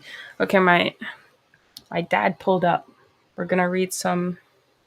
I'm not. We're not gonna read. We're gonna discuss some more stuff here. I can't hear you. Just, What you guys? I'm just doing Why are you something guys here, but seeing like my bag that I put there with go, like stuff? go right Ugh. ahead. That's why my granny always tells me to be prepared, and I was slacking. Not me caught slacking. That's okay. I can't hear anything, man. Oh, I was just getting something ready Cannot because hear I'm. you. What do you What'd you mean you say? can't? Oh, What do I you mean lied. I you lied. can't I hear me? lied. My sound was off. I lied. Okay, I was just talking. I was just getting something ready because I'm still doing those clips from Dr. Martin. Oh. Yeah. Okay. Well, No, you can. I just got to set this one up to export. Uh, you can talk though. yeah, we're talking about um seeing the Jezebels in real time in the churches, in the schools, and everything else. But first, somebody asked me. I think you should answer this. Somebody asked me because I feel like I didn't actually answer it correctly or fairly. Someone said why they said they said uh they pretty much said like why I haven't chosen one of the men that's been hitting me up yet. And I feel like I really answered poorly. Like I The reason why is because the men haven't demonstrated that there's someone that's capable to deal with the situation. A woman needs a man that's going to be able to lead her. They have to be at a certain level in order to do that effectively. Otherwise, she's going to be angry and frustrated if she has to go in and wait for a man to catch up to her in that kind of aspect. And so when daughters have fathers around, they generally look for men that have characteristics that their fathers have demonstrated to them as advantageous. Basically, how they take care of them, they can still extrapolate that into how a man should look after his wife. Obviously, there's going to be some changes because there's a difference between a father and a daughter and a husband and wife. But there are going to be things on the aspect of protecting them and helping to draw out the best in them, because you should be able to do that to a partner to a greater degree than a parent can do to a child, right? Especially when they're an adult. But they're going to be able to see these types of things. And so there has to be a man that's going to be able to demonstrate what that is. And so the standard is going to be set high. And that means that they need to have men that are actually going out and doing certain types of things. And that's why when fathers are in the lives of their daughters, they raise the standard of society because they are doing their job. Fatherlessness creates a lowering of the bar of the standards in society. And a lot of men don't want to do that hard work, but they need to do that hard work. And that's why sometimes hard circumstances are the best things for men, because those are the things that help. Adversity is what helps a boy become a man. And you may not, nobody wants to have suffering or pain, but it's necessary for growth, because God cursed the ground for Adam's sake. He said, by the sweat of your brow you eat, and thorns and thistles will you bring forth. Because if we didn't have those things, men would get into a lot of wickedness if they never got tired from work or never had any type of strain going through adversity. So pretty much, not because people are not asking, but because they're not demonstrating that they're capable. Yes, because I mean, at the end of the day, a lot of it is, and some of it's also time factor, because there's a lot going on, um, and so forth, that need to be looked at. And at the end of the day, first of all, I'll say straight out, a man that's going to waltz in and think that he's going to just walk in, take my daughter without putting any effort into the circumstances of what's going on is a lunatic. Because as a father, I can't sit down and judge that. Because if I wanted to deal with a woman, I would help her in her situation regardless of the situation. Because when you begin to see certain types of things, a man is wired to see a woman that he can build a legacy with. And certain things are irreplaceable. And when you see certain characteristics, like when I sit down and see people, they're like, oh, well, I'll only deal with X, Y, and Z. I'm like, okay, that's fine. That's your preference. I get it. But an objective man, when you're dealing with, for example, a Christian, when you look at certain characteristics and you have certain, for example, work to do for God, when God presents you with that person that has those qualities that you deem essential for the work that you're doing, you're going to take what God gives you. Because if you don't, you're going to be a fool, and you will regret it for sorely for the rest of your life. And men understand this. So men will be more objective on who they select, and they can't sit down and demonstrate cowardice to leave the situation and sit down and say, well, oh, well, I'll just do nothing and I'll wait till her dad does everything. That's really not the way it works, because I will have zero respect for a man that does that. Men today, they don't want to be around women who have any difficulty and hardship. And when you're speaking against, the evil corruption of the elites, or whatever you want to call it, or whatever the Satanist agenda, you're going to have problems. And most men don't want anything to do with women whose life aren't perfectly curated, so they don't have to do anything for them or with them. And it leaves a lot of good women who are doing good things alone. And that's why they become evil as well. I was just saying, like, there's no ROI in being a good woman in today's society. If it's like based on what the woman said at church, like you need to have money. And I kind of what you've said just now makes it make sense why they have that mentality that you need to have money for a man to respect you or to be with you, because a lot of men don't want to be around women who have any hardship. They want the woman has everything together so they don't have to do anything. And that's why I said in that way it's better to just go be a stripper or a prostitute and make like bank, like at some local, you know, go down to Miami and make some bank at like or Vegas or like California or New York or wherever they would make the big money. I don't know. I really don't know, but I'm assuming the major cities in the U.S. Maybe that could be wrong. I It, don't know. The I fact it's easier, it's better in that way for a woman to just go out and prostitute herself or be a hoe, and that's why all of them like a stripper. That's why all of them are going to OnlyFans or whatever. that's Men do not care about women anymore. They don't want. They think that all women are replaceable, and I don't believe that. I don't believe even all men are replaceable, because even if you replace a good man, you might not get the same quality of man. with what people are looking for. Yes, they are replaceable. That's because they're looking for the wrong things. Well, I'm Not talking about saying. the right things. Well, I'm saying if you see the right things, that's irreplaceable. That's what I'm It's, saying. You might have screwed yourself, and you'll replace it, but with but what quality? Not but the the same quality. but that's because people are looking at things. Men look at things very very differently than women. A lot of men know that women are out of their league, and it's not just about looks. Because people might sit down and looks like whatever, right? That is what it is. But I'm saying the things that make people irreplaceable or very intimidating for men is when they see women that are very accomplished in what they're doing, and I'm not sitting down, and we're not talking about academics, because academics, a lot of them are nonsense, and it's a snare, right? Because it's just to form your mind to think a certain way, and so forth. But what I'm talking about is where they are in their life and their capability and capacity.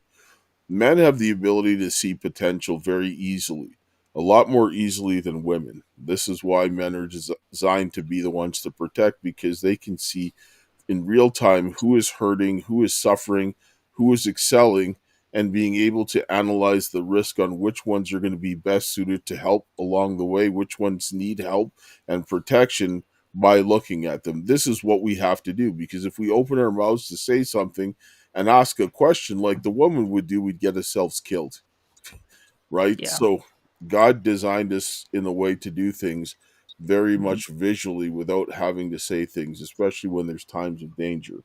And so when men see this, some of them will realize that they're not at a point to contend with a woman and of that stature or There, that ability, and then they will be then they'll have problems. Men that are trying to bring you down to their level are men that know full well that they're not in a position to deal with you. yeah, but a man that comes to your father to talk to your father about talking to you probably isn't gonna be like that. Probably. Well, you have greater chances of that, right? Some guys are dumb and brave and they think that they just walk up and ask and that's the way that it works. No, some guys come up and say, "Well, oh, I need to do this," and like really bold and brave and stupid. And I'm like, "You're approaching this the wrong way. You know that. And if you were standing in front of my face, I'd probably punch you in the face, right? Because somebody just doesn't come up to ask somebody about their daughter in that kind of manner.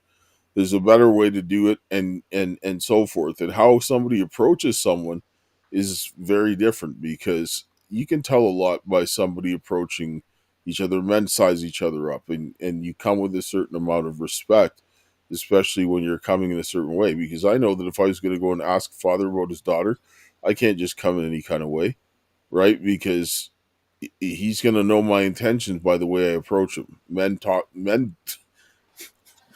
don't have to say things to know a lot of what's going on. They're not like women. They're not. And that's really a lot of it right there. His villainy or the Paul life for me, then I guess. No, it's not. It's just that it's not. It's gonna happen. I mean, there's also, we're kind of like in the middle of a dumpster fire where things are going up, right? But So that's the thing. It's like there's people who are being attacked in the same way we are. They just have more money and they're just with man to man or woman to after woman after woman. I'm not saying that's right, but I'm like they don't have problems being with people. Like I don't know if I'm making sense. Like if you have the right person, it's not like you can't go and deal with that right person, but it's just that it's just the time is what's not is going on, because a good man knows exactly he's gonna have to wait, right? And what's happening right now, I'm getting buried. So a lot of the guys that come and talk to me, they don't have any intention of wanting to help your situation. They just want to come to you, and I'm like, I'm sorry, that's not going to happen, because I look at the way that you're looking at the situation to come in and waltz in once the work is done to get everything. That's not the way it works. Look at what Jacob did. Jacob worked 7 years for his wife.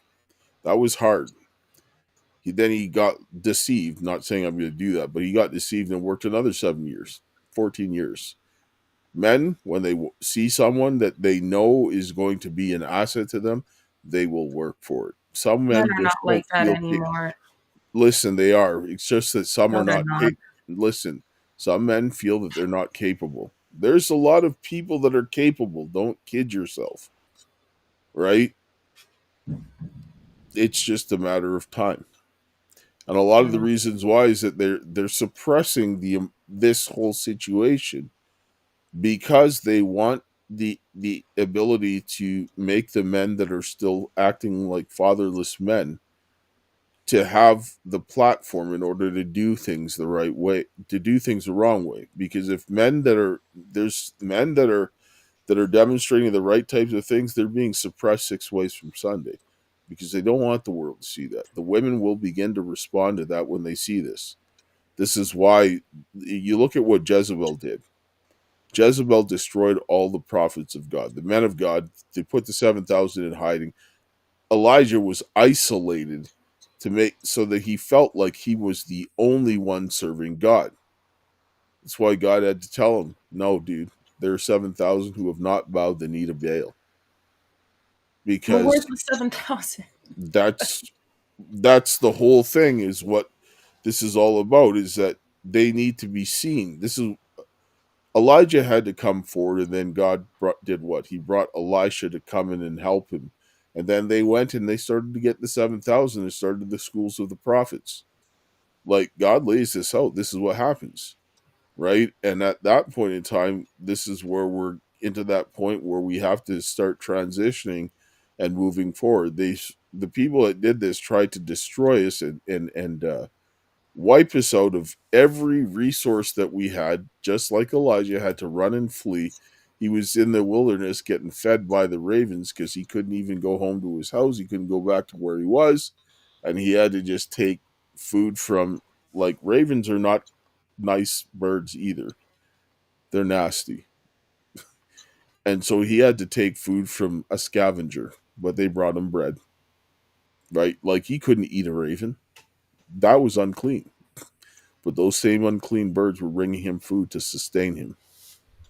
Teaches you a lesson that a lot of the people that were supposed to be God's people, they didn't sustain them because Jezebel was making sure that that didn't happen.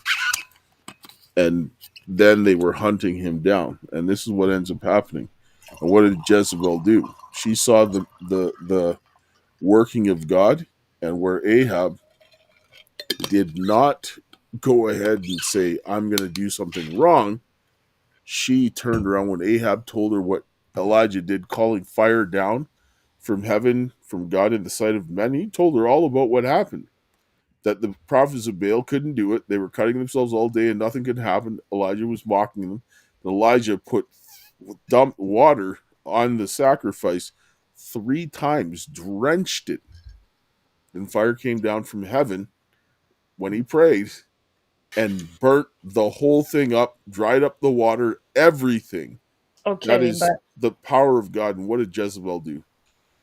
I'm going to kill him, even though God said, This is my servant. Okay, but the way that we're getting attacked, if there's still the 7,000, they're getting attacked and demolished the same way. So say a nice guy came along, because earlier someone was like, oh, well, what about money? And if he didn't have anything, asking for a friend. So what if he's doing the work like us, but he's been destroyed like us? But he has, like, he's trying to do things like us, but maybe he's not as financially capable, but he's building something. Is Listen, that person? men don't look at things in the same way as women. Women want to see the Well, a money in man front asked of me a their friend. question. I don't know. Men men are about creating opportunities. Now, if there are men that can create opportunities, men understand that. This is why women should come to men and ask them about men, because a lot of the men with money are they're getting money because the weaker men are going out and they're banding together and they're suppressing the stronger men, and they pick them off individually. Yeah. This is really what they're doing, right? And they isolate them, and this is what's been going on for a very long time. This is how we got to this point.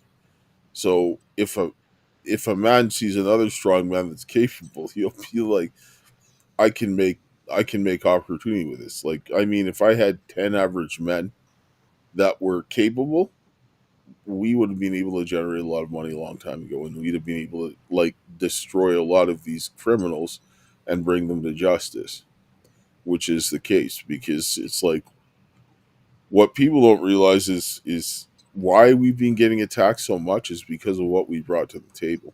Watching and listening to what Dr. David Martin was talking about, you understand why Jezebel was hunting us down. Because what we're doing is the biggest break, like the biggest thing in this whole piece of the COVID puzzle. Everybody is left out. No one has ever, like, no one's uncovered this, and this is the thing that, like, even a guy like Dr. David Martin, very smart guy, missed the engineering point. The engineering Well, point is yeah, the thing that everyone ties it did. all to get together. And Canada is going to look like the biggest set of clowns because they suppressed the biggest thing that could have saved everybody on planet Earth. It could have shut down their bioweapons program, and like, I mean, it would have prevented people from getting the disease. It would have mitigated it to such a large degree and could have shut everything down. Except they didn't do it. And now you can understand with the amount of backstory that he gave and how much they were developing this, and every weapon needs a method of delivery. Who do you get to deliver weapons? It's the engineering, right? Who do you get to counteract those weapons? Because when you start looking at cures to diseases that already put out, that's reactionary and that's poor risk management. Anybody will tell you this. If you can prevent it, you do. And that's basic occupational health and safety, or OSHA, hazard reduction. So Well, we gave them the solution. yes. Someone said, um, thanks for your elaborations here, Mr. Richardson. Super valuable so far. Reading up on your background on the CARES Project links. And someone said, wait on the Lord, be of good courage, and he shall strengthen thine heart. Wait, I say, on the Lord. Psalms 27:14. Thank you, Ben J. Um, but wait, you were going to say something? Yeah, I said we're at a point in time where we need to have the Christians that are people that are serving God. They need to demonstrate their works, because we're at a point no longer that we can just sit down and say, I'll pray for you. That's not what men do. Men It's the pray. most annoying thing ever. It makes me want to. Men do what Nehemiah does. They plan and they pray. They take action and they pray. They don't do that anymore. Men, Well, men today, men today, the only action they want to do is throwing their money at stuff. Men don't want to like go out and that's build not men. anything. That's not They men. don't want to like build the house or build the. They're like, I'll pay everyone to No, because having the that's money means I'm better than the builder. that doesn't People mean with money, anything. it's insane that the people with money think that they're better than the people who are actually putting in the labor, who have the intellect and the hands-on capability to put the stuff together. They know how to do it. If your money goes away, if they have nothing, they can build everything that they need. If your money goes away, you don't have anything. Now it's different if you have the money and the capability. That's different. Then you can pay for it or build it yourself. But it's like a lot of these people, the actual stupid ones, they just have the money. They want to throw it at everything and think that's the solution. And like but then at the same time, men, I'm so confused. Men at the top will throw money at hoes. They will throw money at genuine whores. But when it comes to like women being in a proper relationship with a proper woman, they won't want to spend anything on them because they're like, you're a gold digger. The whores get everything. If you like, They're lying. They're lying. I'll tell you this right they're now. spending like tens of thousands of dollars on bags and shoes and stuff You for know what? women, You know but you what? You won't know pay what? for Do you know like why? the slightest small Do you thing know for a what? woman who Do you know actually why? loves you. Do That's you know crazy. why? Why? Because you can satisfy that gold, the actual gold digger who is the just that doesn't offer anything other than her body by just giving her things. A woman that actually is of value, you cannot just satisfy her with money, because all of these women that are coming out and saying that money is the number one thing that they think is important, they're selling themselves very short, and they're making it very easy for a man not to have to be the man that he should be in order to fulfill the relationship. This is why women that have fathers understand that money is not the most important thing, That's what I because said. you cannot pay for the things, you cannot pay for someone to create the circumstances for your success, No, you bring can't. the best out of you and your family, and then work with you as you lay down the foundation for the character for the children, to then finish it, to solidify their boundaries and their moral character to go out into the world. That you That's cannot mad. pay money for that. It's No, you can't. impossible. But when you say six figures, six pack, and 6 feet, you That's make it easy. extremely easy on a man to not be a man. And women are allowing this to happen. And because they only see things based, and then they have, especially in the situation that we're in, the people are under so much duress. The more a woman comes under duress, the more short sighted she becomes and wants that immediate need. And then she's looking for like money, money, money. And it's like, and then they're like, oh, well, if I can make my own money, then I don't need you. But then they don't understand what a man That's is what I'm doing. saying. That's what I'm saying. That's If the men at the top, and that's why when the women, oh, sorry, continue. This is why they're in the situation, because they think they can do what men can do by making money and so forth, but they don't really see what men are really actually doing. And most of what men are doing, women don't even discern it. They will see the effects of it. But because people want things instantly, it finishes them. That's their problem. Well, it's like, um, is my camera normal to you? It's a little I don't know why it's done that, but it's like the woman that was saying, "Oh well, women need money and their own degree and all this other stuff in today's society," because a lot of men have made it where if women don't have like anything behind them, like they if they have only the qualities of the woman of Proverbs 31, and they don't have like the stature of the stuff that men have, then they won't have anything to do with them. Like there are a lot of men in society that are like, oh well, you know, they say they want a traditional woman, but they don't actually. They want someone who's going to like help them like be a man the way a man should be, instead of just being a woman. Like they want a woman to pay for everything for them and all this other stuff. And I'm a very giving person. If I was more financially stable, like I'd be very giving to my friends. I usually am. When I would go out with my friends, I would pay for my friends because I'm like, I invited you out, so I'm paying for us. Like I'm that type of like I'm asked your time kind of thing. But a lot of men today are like, they don't actually they don't want to help a woman in any way shape or form. And the financial aspect, if they can help, they'll do that because the woman has no problems in life. Like she's not had any difficulty. Like they want the woman who has no difficulty whatsoever, and that she could just be there, and like it doesn't make him any headache. Like how I said the woman who was complaining at the church, and the guy told me I was right. What I said about society, putting women in the workforce so that they can raise the taxes and then take them away from their children and separate the unity in the home between the man and woman. He said I was right, but the woman was complaining so much that he was like, let's just forget it. She's pretty much in her and what she was doing, because he didn't want to fix it. He didn't want to deal with it because he didn't want to deal with the scorning and the attitude or whatever else. And so it's like men. Do you see what I'm trying to say? Like, Man's demonstrating he doesn't have testicles when he does that, because he's like, oh, well, I don't want to disturb this and create this because the woman is going up. No, that's when you need to put your foot down and say that you're not going to go in and do this, because if this is important and it needs to be addressed, I don't care how much you're going to complain.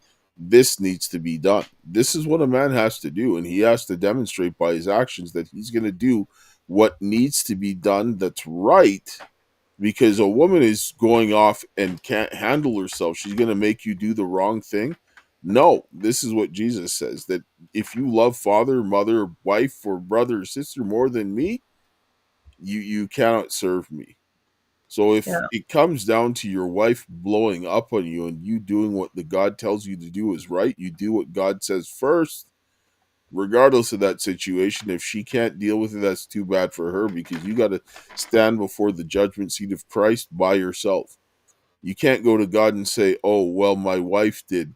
No, no. You know yeah. what God told, Told you know, Adam. you know what Nehemiah told Oh, them when those women were coming and they were leading them astray? He said, put away your strange wives. Even yeah. get rid of the kids that were indoctrinated with that filth. They're like, get That's them crazy. out. You're not doing that because you're coming to serve God. You went Yeah, ahead and disobeyed me and married people that were heathens to produce more heathens and lead you away from God and bring you down into prostituting your daughters. Then you're going to stop it. The consequences for actions. yeah. That's true. Henry said, "I love the relationship between you and your dad. Thanks, man. Appreciate it." Um, yeah. Honestly, I have a resentment for money, and like in today's society, because it's like on the one hand you have men thinking that everyone under the sun is like out to get their money, when most people literally don't care. Well, like the good women literally could care less. And then you have the other women who are the Jezebels telling us that we need to chase the money. I just, so that we can have the things that we want in life as a woman. I have so much genuine hatred for money. It's not even funny. And I told people, like, I grew up very comfortable. You were working on the rigs. I started working at the age of 14 just so that I could learn how to. I saw you always working. I also wanted to like have stuff and learn how to be like industrious or whatever. And I learned all this stuff traditionally in the home, but I can't stand money now. Like I have a burning hatred in my soul for money because I hate what it does to people.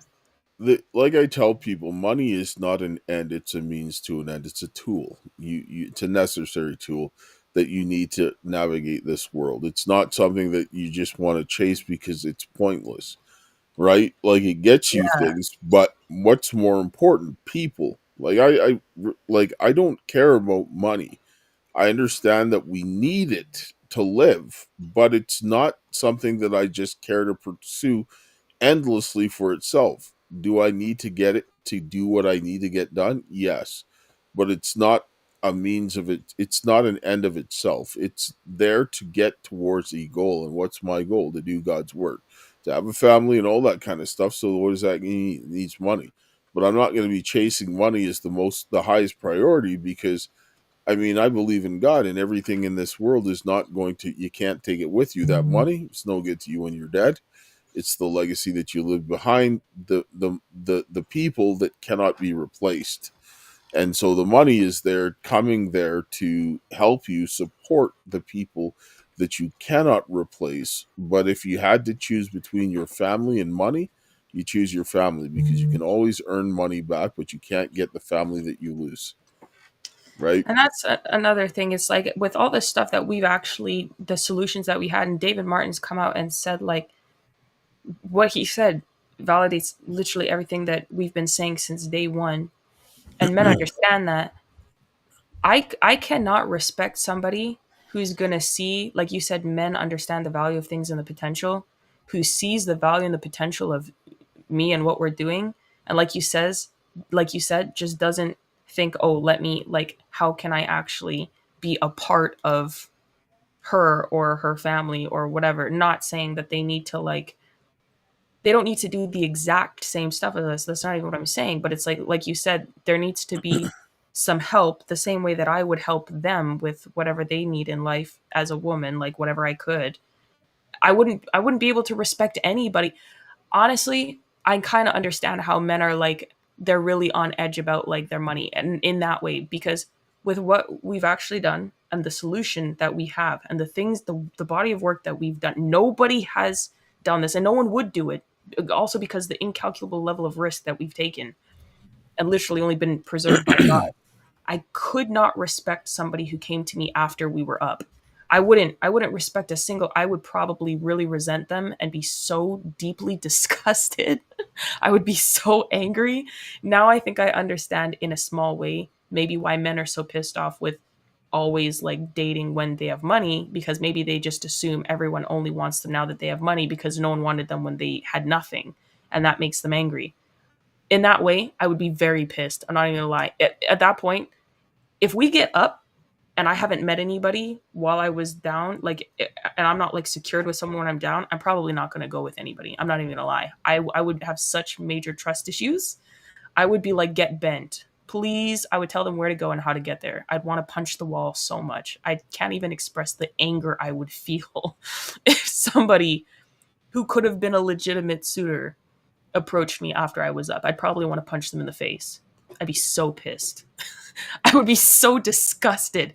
I'd be like, I would curse. I don't even like to curse, but I would I, curse. I've talked to a lot of smart women about this stuff, and they don't understand it right off the bat. It takes them time. Men are wired to understand a lot of these things conceptually, and when I watch men try to come and try to trap me on stuff, I'm like, you're an idiot because you know exactly what you're doing is Yeah. wrong. And this is why I've had a steady diet of women that were coming to me, and women even tried to steal some of this, and I was like, go ahead and try, because you're not going to get anywhere with it, because you're not going to understand it in real time.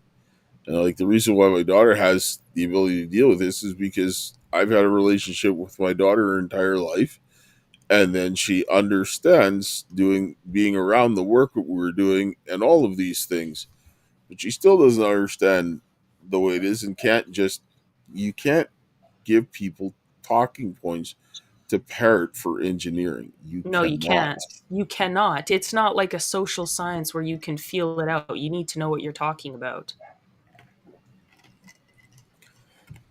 And a lot of the stuff with what we're doing, it changes and being able to, if you don't understand it, you Application. You you need, can't yes. apply it. Yes, it's like the Bible.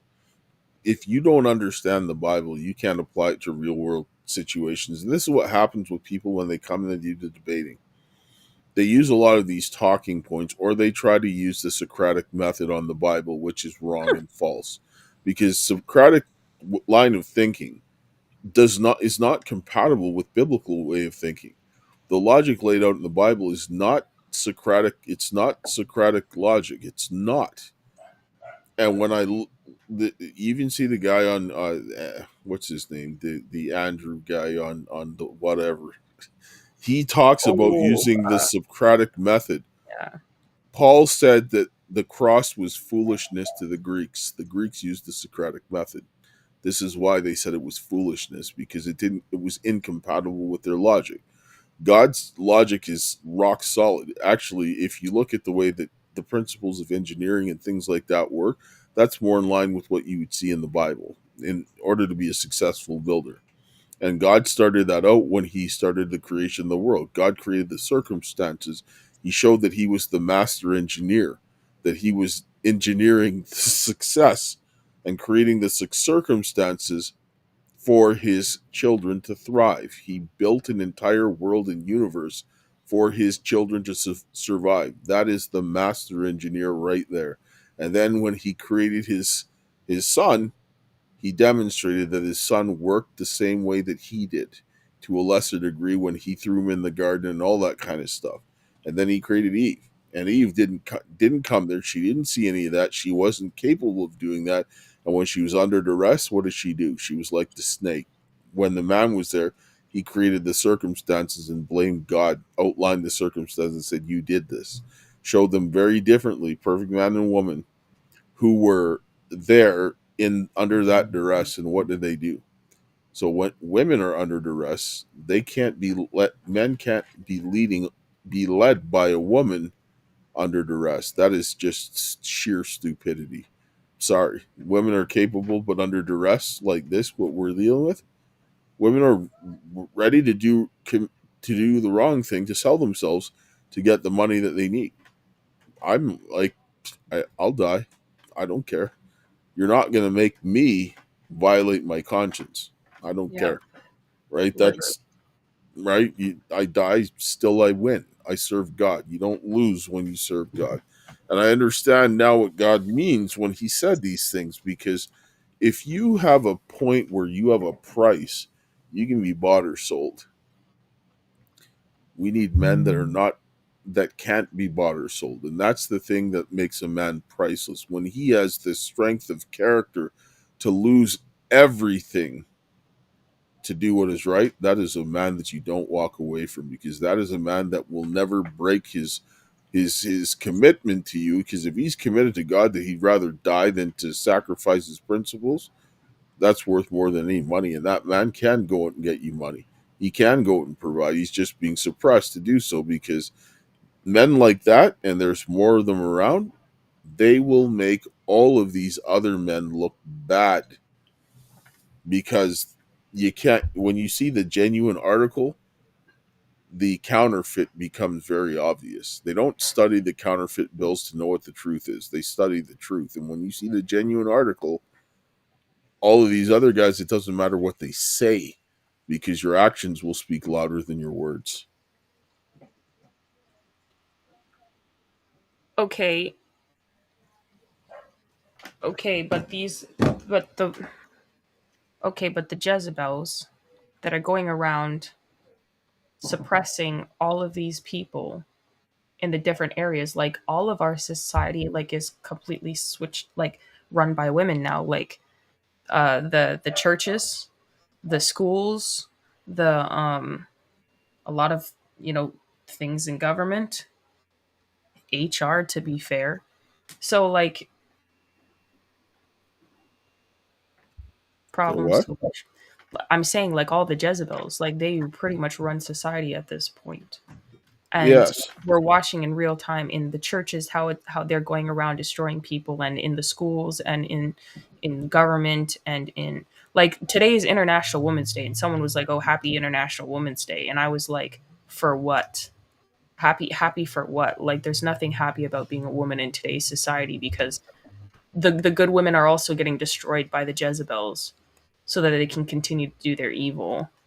And Yeah. like it's there's not like the men, the solution. What I was saying is, okay, the Jezebels are, you're outlining how the Jezebels are going around and doing this, or maybe give the who, what, when, where, why of the Jezebels doing this, and then the solution, please, concisely, and then we'll wrap that. Feminism is like the feminism mindset Oh, wait. of Oh, of I can do anything a man can. That's Jezebel, straight up.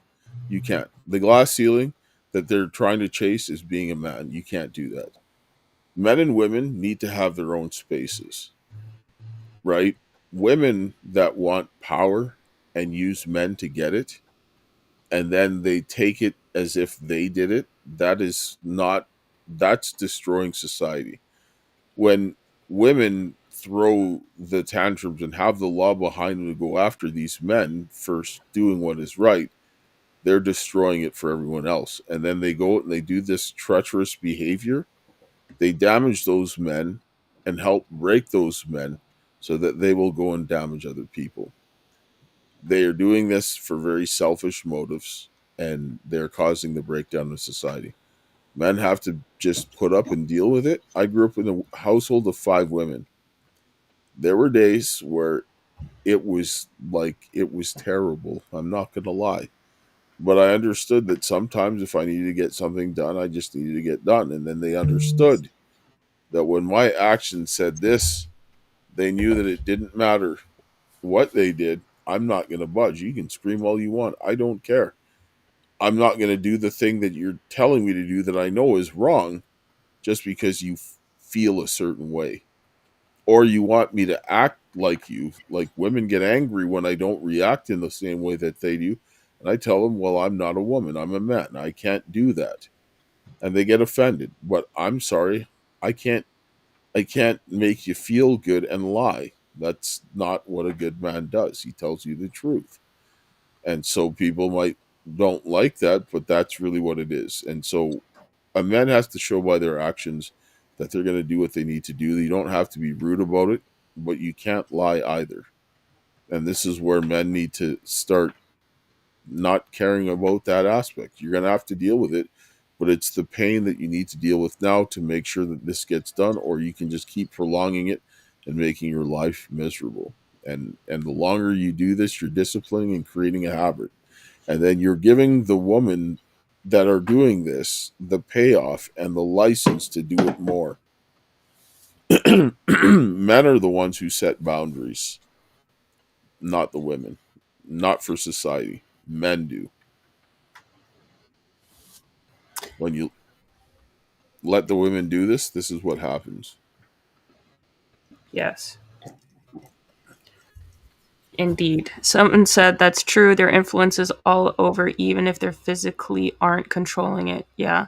Someone also said everything we need to survive is free and people add the cost. And then someone else said, and it's different with the wife. That's when you were talking about men having, if men have nothing or like providing for, how is it different with a wife? Like, so the person said everything we need to survive is free and people add the cost. And it's different with a wife when we're talking about like men not wanting to pay for women who are like actually good women, but they'll pay for the hose. No, if And it's then your we wife, said if then there's you nothing. if you make a woman your wife, you should go out and do whatever needs to be done to help your wife get what she needs. And we have to distinguish between a want and a need. Like, first of all, like if you're going and getting cosmetic surgery, that ain't a need. That's a want. Yeah, Get it's that out not of a your need. head. But most There, women are not even doing a lot the of them are. wants. A lot of them. I don't. I don't wear makeup. I don't have I'm not any saying cosmetics I'm not surgeries saying or Botox or filler. yes, but you're I not don't the. even do my hair most of the time. Like this is just I, like fresh I'm out of bed. talking Like about what you're seeing not that I on don't like doing my hair, online. but Talking about what you see online. How many natural girls do you see online?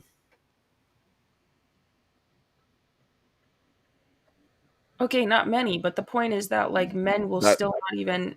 They won't even do the effort for someone like who's natural like me if they had the opportunity because they're not like they don't have that character to begin with. that's the point. Men have to start developing the character. That's where the problem is because Jezebel thrives on the weakness of men. Jezebel uses her whatever her abilities are to ensnare a man and then use that man to help destroy other men that are standing in her way. Because Jezebel can't have the position that she has when strong men are around. She can't. Yeah. And what does she look at? They're a threat. She wants to sit down and say, "Well, I do this and that," but no, you're hiding behind Ahab, so that Ahab can help you do what you need to do, right? And because Ahab is like the biggest cuck, Yeah. he then does these things, and the very men that would have helped his kingdom to keep strong and kept him from dying that gruesome death, he got rid of them because of what? Some vagina. I think you were saying because you also said that you're not going to respect somebody who comes along and thinks that they can just ask to, marry your daughter but not actually be a part of any solution or be involved in anything. I think the guy said it's different with your wife, but I don't know if that's the same thing with what you were just talking about. Um, yeah, the point is a lot of them are very weak, and they don't have the character to even treat like good women with. They don't, people like it used to be so normal for people to go through hardship.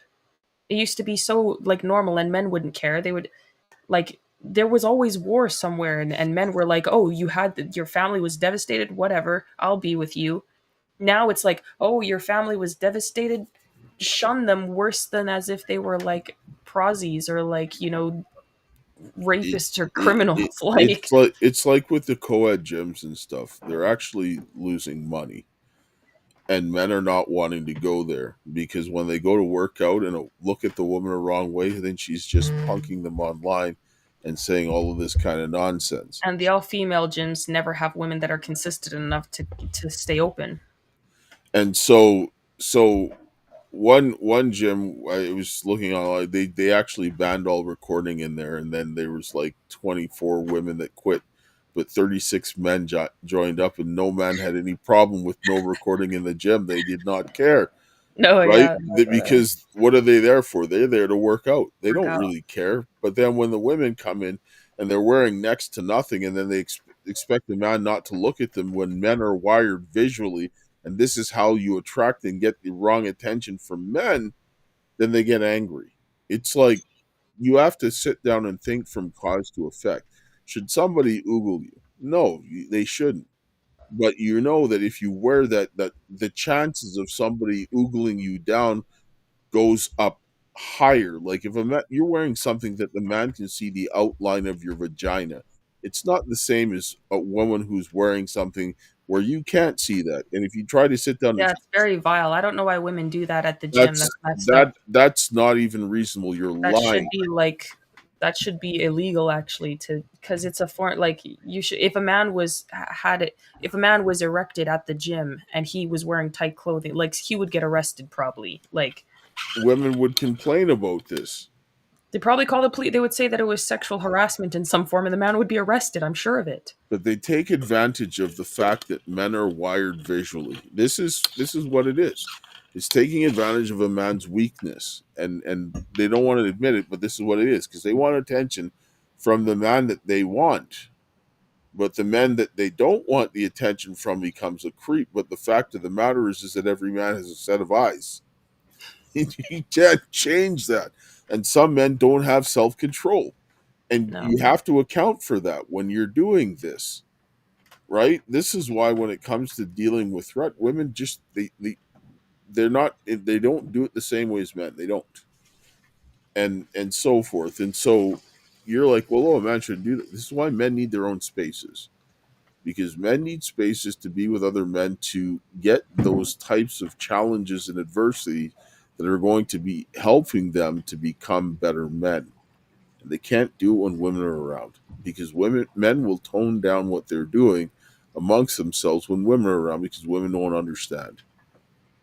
A lot of the times, the women will get angry and they'll get scared when they see men dealing with things that every man knows is not a big issue. yeah. Well, there are some decent men. I think I know some decent men. Obviously, my father is one of them, and I know some others.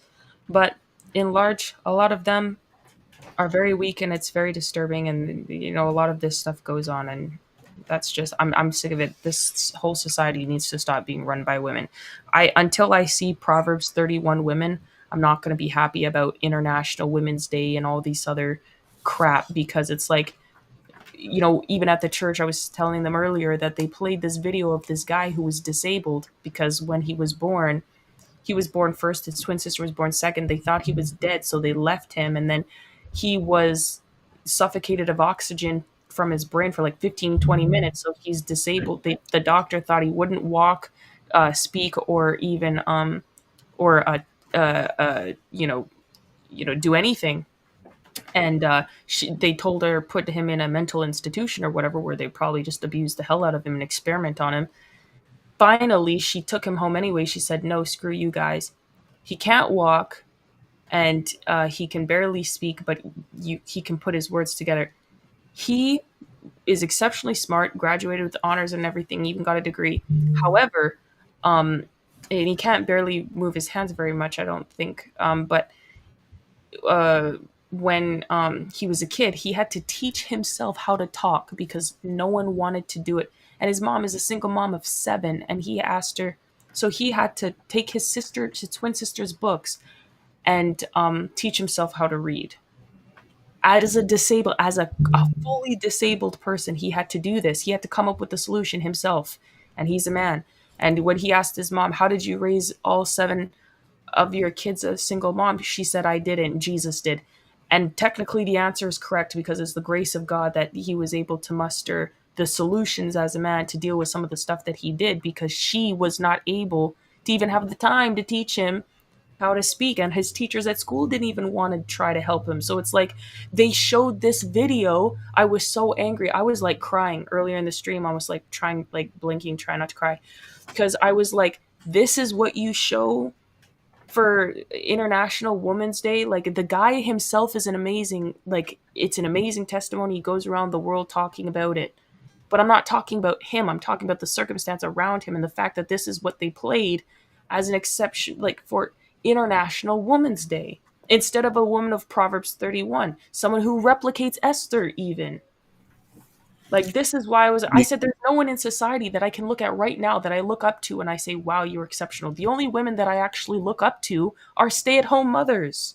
Those are the women that I think are exceptional. I have a friend who's an exceptional woman, but she's a stay at home mother. She doesn't have a degree. She doesn't even work. She has children and she takes care of them. She cooks for them every day. She teaches them homeschool. I love everything about her. I You don't know like what? it. You what? The deception of the Jezebel is that you're going to beat a man at his own game. Yep. Women have the most influence when they're mothers. Mothers are the ones who shape the course of world events more than anybody else on this planet. And this is why the government has been trying to replace the mother and then had to replace the father and destroy them so that they could get at the mother and destroy the family unit because they need the families to work together. But the mother's job is more important when it comes down to developing the child and laying down the foundation of the character. Now, when you sit down and ask the mother to go out and work and do all this stuff, you're not going to probably be able to get the time to do this. And then you have to put your child in front of the government's hands, who's going to spend more time with the child than you. You're going to be out there working yourself to death, trying to do the job of a mother and a father, which no one's designed to do. And like the woman is the weaker vessel physically for sure, it's not going to be able to withstand all the pressures of the world and everything else like that. It's not going to work. You're going to just wear yourself out over and over again, putting yourself in a less than ideal situation because you're sold something that you can do all of these things. You just need to have all the time. Well, no, you can't. You're not designed to do that. And putting yourself in that position is only going to make the situation worse. And being like this boss girl, like men don't care. Like the most important legacy that you can is what you're going to leave behind because that's the only thing people remember. I don't think people how many people remember that were mega rich, and there's been a lot of mega rich people throughout the years. Most of them died forgotten. Nobody knows who they are, but they have Yep. poor men that did great deeds, and their names are remembered. Poor women that did great deeds, and their names are remembered. Right? More people are remembered for what they did as Not opposed to what they what had. they Yeah. have. That's really it. And so this is because your character is the greatest legacy that you can leave behind, and this is how you have to like a country in a free society is built from the ground up. So if you're creating better communities by creating better human beings to continue to fill those roles after you're gone, that is the secret to success. I agree. So to wrap it all up, moral of the story and Jezebel is a traitor, solution. the greatest traitor, because It's about destroying the family, and will throw everything off kilter. It's rebellion at its core. The A man, huh? what? It's Oh, rebellion at its core. yes. Someone said God is a father to the fatherless. Yeah, but a woman is not going to come up with the circumstances the way that a man will to provide the solutions that they need to get something done. I'll tell you that right now. Oh, and a man asked earlier, speaking of the disability man, a man asked if someone with a man with a disability could be the same level of man for a woman that a non like a non-disability man could be. And I was like, I'm not a man. I can't answer that question. I can't tell men how to be men. That I don't. that would really depend on the circumstance, right? That's what I'm saying. Well, that's what I thought, but I didn't. Because it's all about what that man is, what is their circumstance, and so forth, right? So you can't sit down because some people are disabilities disabled, they can't do anything, and they just won't do anything, and that's just. Can you sit down and say that that man's going to be a help to that woman? No, right? So I mean, it's a case by case situation. I can't sit down and say that there's anything hard and fast about the situation, but is she not going to have challenges? Of course, she's going to have challenges, but does it mean that it's going to be a net negative? Now, if the guy's in a coma and he can't move and he's just laying in a bed, I'm sorry, he can't do anything. Probably not going to go there. I'll tell you that now, because what can he do if he can't move and he's just lying there?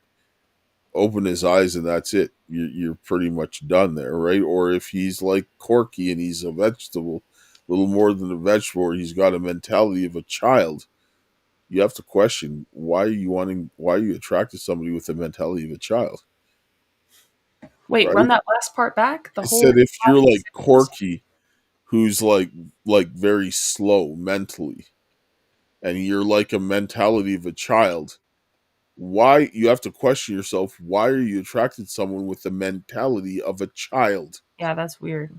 Right? So, I mean, like you said, it's different in other things, right?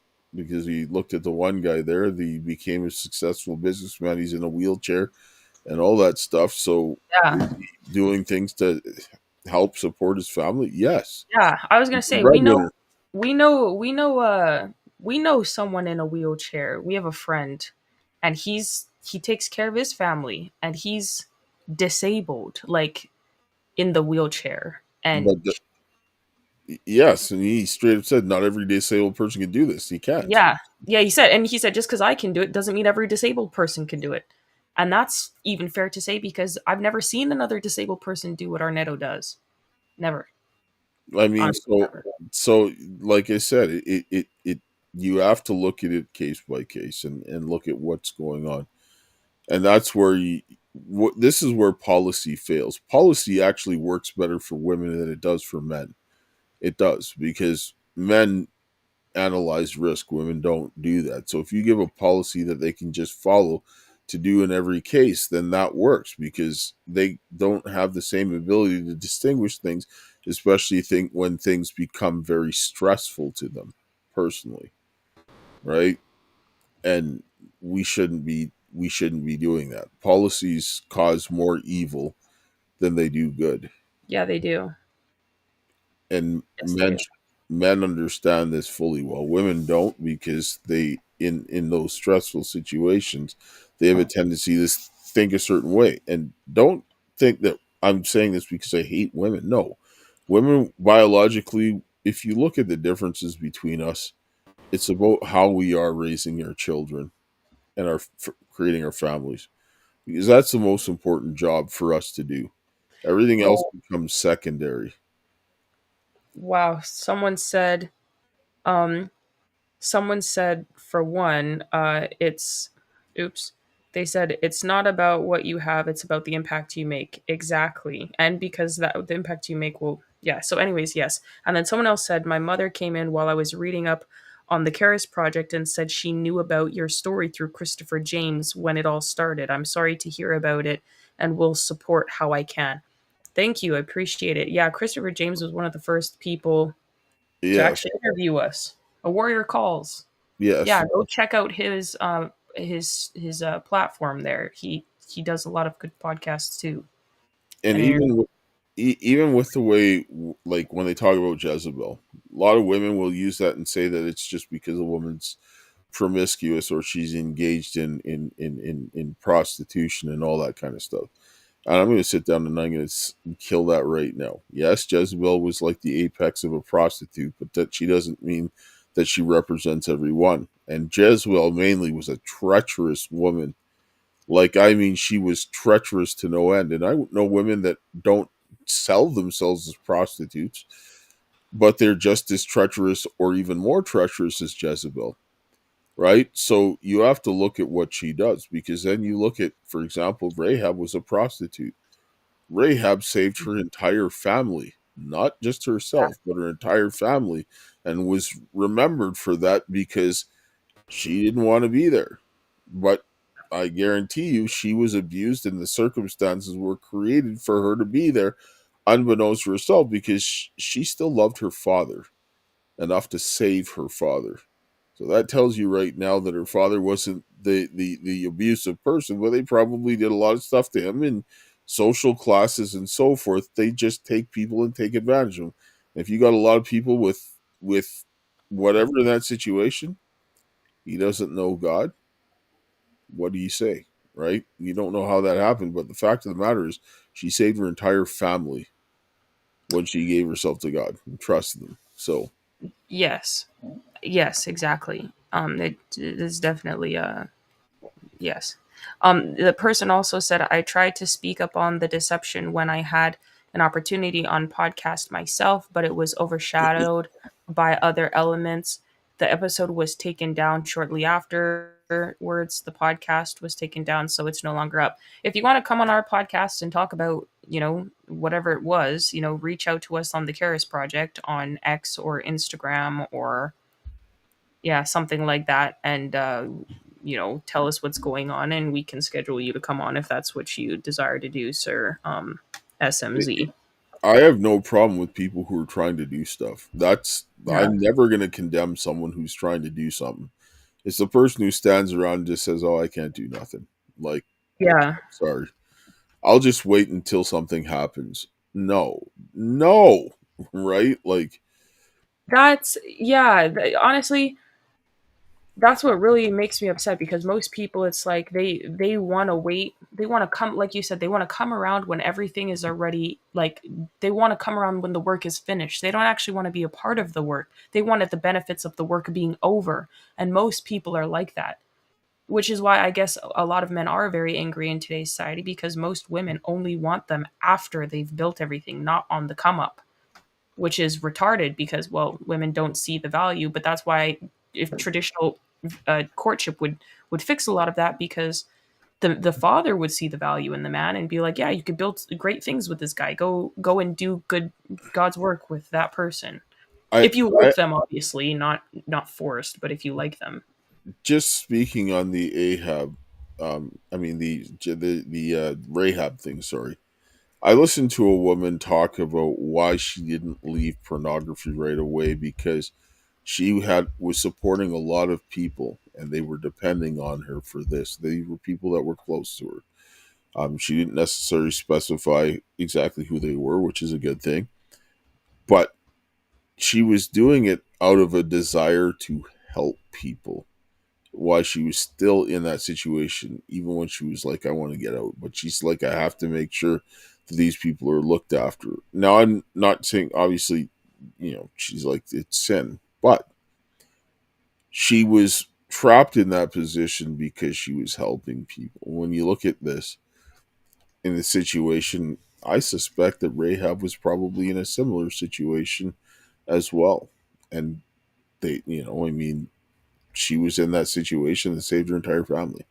All I'm saying is don't judge a person just because you see them living in a sin that you dislike, because you don't know what God is doing to work on their hearts. But when you see Jezebel, you can very well see it.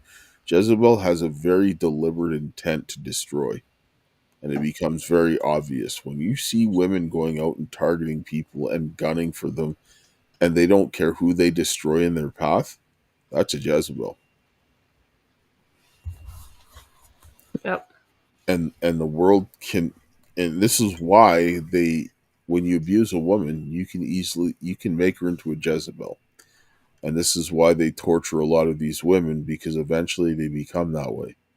And Yep. what and this is why they target the on the targeting program. This is why 2/3 of them are women, because they can break them faster. When they become that way, men, when they're broken and they're Ahabs and they're cowardly, they just don't want to deal with it. Instead of standing up firm, because the woman becomes nasty and will do whatever comes across their mind to come in and try to deal with the situation.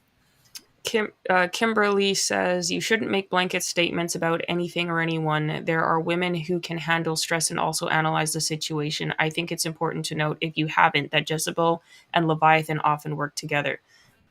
Honest, I'm sorry, Kimberly.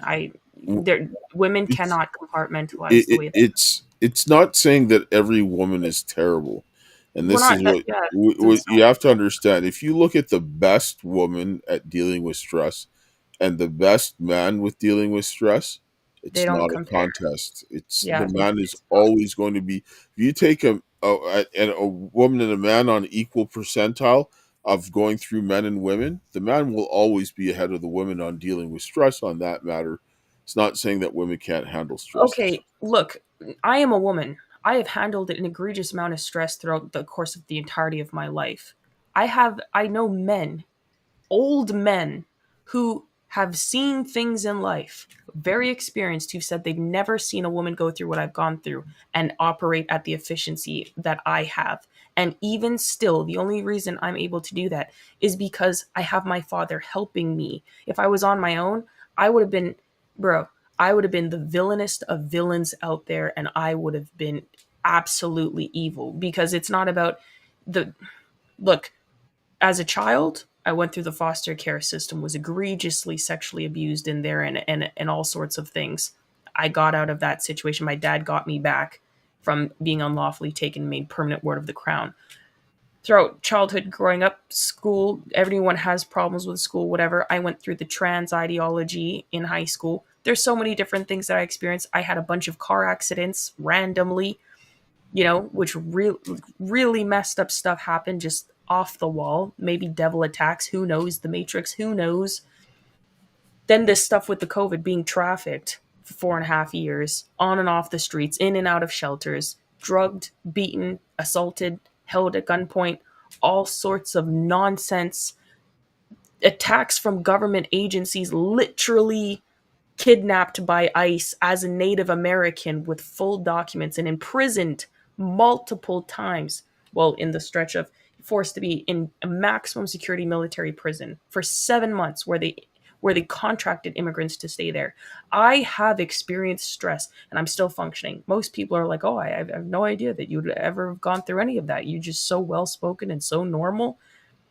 I understand what it means to handle stress. People think when you say these things that it means that, oh, well, some women can handle stress and, you can handle. No, It's not. no. It's not. It's not saying that women don't handle stress. I'm I've saying handled the stress. way that they My handle it introduction was handling it's differently, right? Yes. It's different. And it's no slight. She said, I totally disagree. I have had insane amounts of stress like you, and I've been on my own and am actually coaching men through stress and giving them critical perspectives. I'm not saying that you cannot help people. I'm not saying, and you have not been, I honestly, I'll put it this way: people have been trying to kill me for the last 5 years, very, very, very, like on a regular basis, an extreme regular basis. They've been torturing my daughter. My daughter's been, and I've been like put in a situation where I have to put away everything that I have to help my daughters, so that my daughter doesn't have to be in a position to be pushed into a place to trade sex for a place to live or be trafficked and all these kinds of things. This is a very difficult situation to be put into. And so exactly. not only that, but I have to end up having to help my daughter to get through her situation while I get through mine. People in multiple countries have been after. It's fine. I mean, I'm just saying the level of stress. I don't think the statement that she just made, I don't think she understands the weight of what Well, she just said it's because because she's comparing her situation to ours that she doesn't have a full exactly understanding doesn't of. have the full information. And that's what I'm saying. No, it's not the case because you know what? The chances of survival in the situation that I've been in, and we've had people come on that's worked at the border and have extensive knowledge of what's gone on and through their own body of their experience of their job and what have you. And they said the chance of surviving a situation like what I've been through is less than 1%. It's only God. That's why It's we don't. literally only God. So it's not even my body itself should have medically collapsed from all of the things that I've been through. And I had very messed up stuff happen that I'm not even gonna, I'm not even gonna get I, into. So it has nothing to do with go ahead. no, no, I'm just sitting down and saying that's fine. I mean, this is where you can. I mean, you're entitled to your opinion. I'm not going to I'm not even talking saying about that. opinion. I'm just saying you shouldn't make blanket statements like that. There are always exceptions to the rule. I am the exception. Wait, wait, wait, I wait. Let am me the like, exception of let me exceptions, and just I'm saying that it let me doesn't mean just that ask it this should be that question. way. Let me ask a question. Can men get pregnant? Can men get pregnant? No, they can't. Is there an exception to a rule? No. Why? Because they're biology. Biology plays a large part into this, and this is one thing that people don't want to understand or accept. There are biological differences between men and women, and it's not just physical, because our the way that we think is key to our biological differences, because making children and having families and raising them is the most important thing for human beings. And in order to play those roles on the development of the child, which are very different, requires different thinking. Otherwise, it would be pointless to do that. And that deals with the way that we deal with risk. Because when a woman is pregnant or just given birth and is nurturing a baby, she's very vulnerable. A man has to be able to deal with things, to deal with understanding and analyzing the risk to properly protect them in that point of vulnerability. Women are not designed to do that because they're the ones having the children to be vulnerable, and they shouldn't be the ones worrying about their own protection. That's the job of the man. And that is why we have difference in thinking, because of those biological roles that are the most critical to human survival. That's just it. I'm not sitting down and saying because it's better or worse. That's just the way it is because it's necessary for our That's survival. not even my point. Like that's not even my No, point. no, I'm just as I'm saying. I'm just saying like just because we can handle stress doesn't mean we should be doing that. And she said like I understand what you're saying. What you're saying is correct. I'm just saying like she said I'm saying you shouldn't she said wow, same I've had people tell me the same about what I've been through. I've also had 7 not fault car accidents and totaled my third car in November. Crazy story similar to you. Um she said, yes, exactly. I'm not discounting what you've been through, and I've been through so much as well. I'm just saying that you can't say that men always function under stress better than women. Having babies isn't the same as what you said earlier. I learned after leaving my abusive marriage, that I was the strong one, and my ex had me believing I was the weak one for 26 years. He was an abusive man. He wasn't a real man. She said, I The, also don't believe that men are equal in any respect. So please don't think I'm saying that. He was not a real man. If he was a real man, he wouldn't be doing you're that. you I'm talking about you're looking at the okay, you might have been the stronger one in the relationship. That just means that he was an exceptionally weak man. If you had a yeah. man that was like at the same level as you like say if you were like at the 70th percentile of women, if you had a man that was at the 70th percentile of men, he would be better than you in this situation. In this case, you had a man that was, say, maybe at the 30th percentile or like the 10th percentile for men in dealing with this. She So it's said, not a huh? same fair comparison. No, exactly. And there will always be like you wouldn't fare against your best effort would never compare with men. She said she's not saying that men and women aren't equal. Yeah, I'm talking aren't about in equal. No, no, look, no. What I'm saying is what I'm saying is in this stress of dealing with like life and death situations. This is what I'm talking about. because women have different stresses on them that they deal with that men don't deal with. But they also have men have stresses on them that they're better equipped to deal with. And when it comes down to the life and death situations, men are generally like equal on the equal percentile of where they are. You go from top all the way down to the bottom. Men will always perform better than a woman at their same level on that percentile from top to bottom when it comes to dealing with life or death situation. The worst man and the worst woman, the man will perform better than the woman. The best man and the best woman dealing with life and death situations for their sexes, the man will perform better. This is what I'm saying. It's not saying that so the best woman might perform better than some of the worst men, but she's not going to outperform the best men. That's what I'm saying. Uh, she said, "Shoot, lol. I meant I don't think men and women are equal. Sorry." Okay, okay. I was Okay. like, "What in the world?" Yeah, that's I was fine. like, That's fine. "Yeah, okay, yeah." Then we've dealt with that. Okay, so all right. I think that's the last of the questions. Let me just check. And then yeah, they said pregnancy comparison interesting. Well, yeah, it's true. Like let's just be honest, there's biological differences between men and women. Anyway, um yeah, so to round everything up before you pray to close. Well, I'm just saying is that we have to respect the differences and we have to celebrate and embrace them because they're necessary for us to make good human beings. And if women don't embrace their femininity and the strength of their femininity and the influence that they have in on moving things in planet Earth by doing that, we're never going to go forward.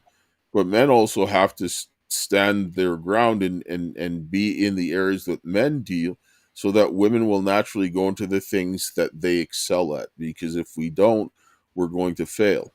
Right. And I mean, the woman, like I said, the woman's job is more important, especially in coming in the home.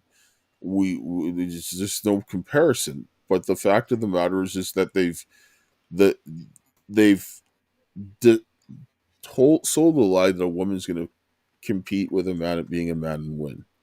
And this is where you have these problems. And then you have the power hungry, treacherous Jezebels that go around there that just destroy it for everyone. Because a lot of women, they're like, I want to check out and I want a man that's going to look after me. Guess what? What did Jezebel do? She killed the servants of God, right?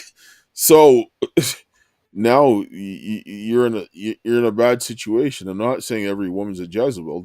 That's nonsense. But Jezebels screwed over women, right? Like I mean, they made it worse for everybody. And so now the women are like, I want this and all of that.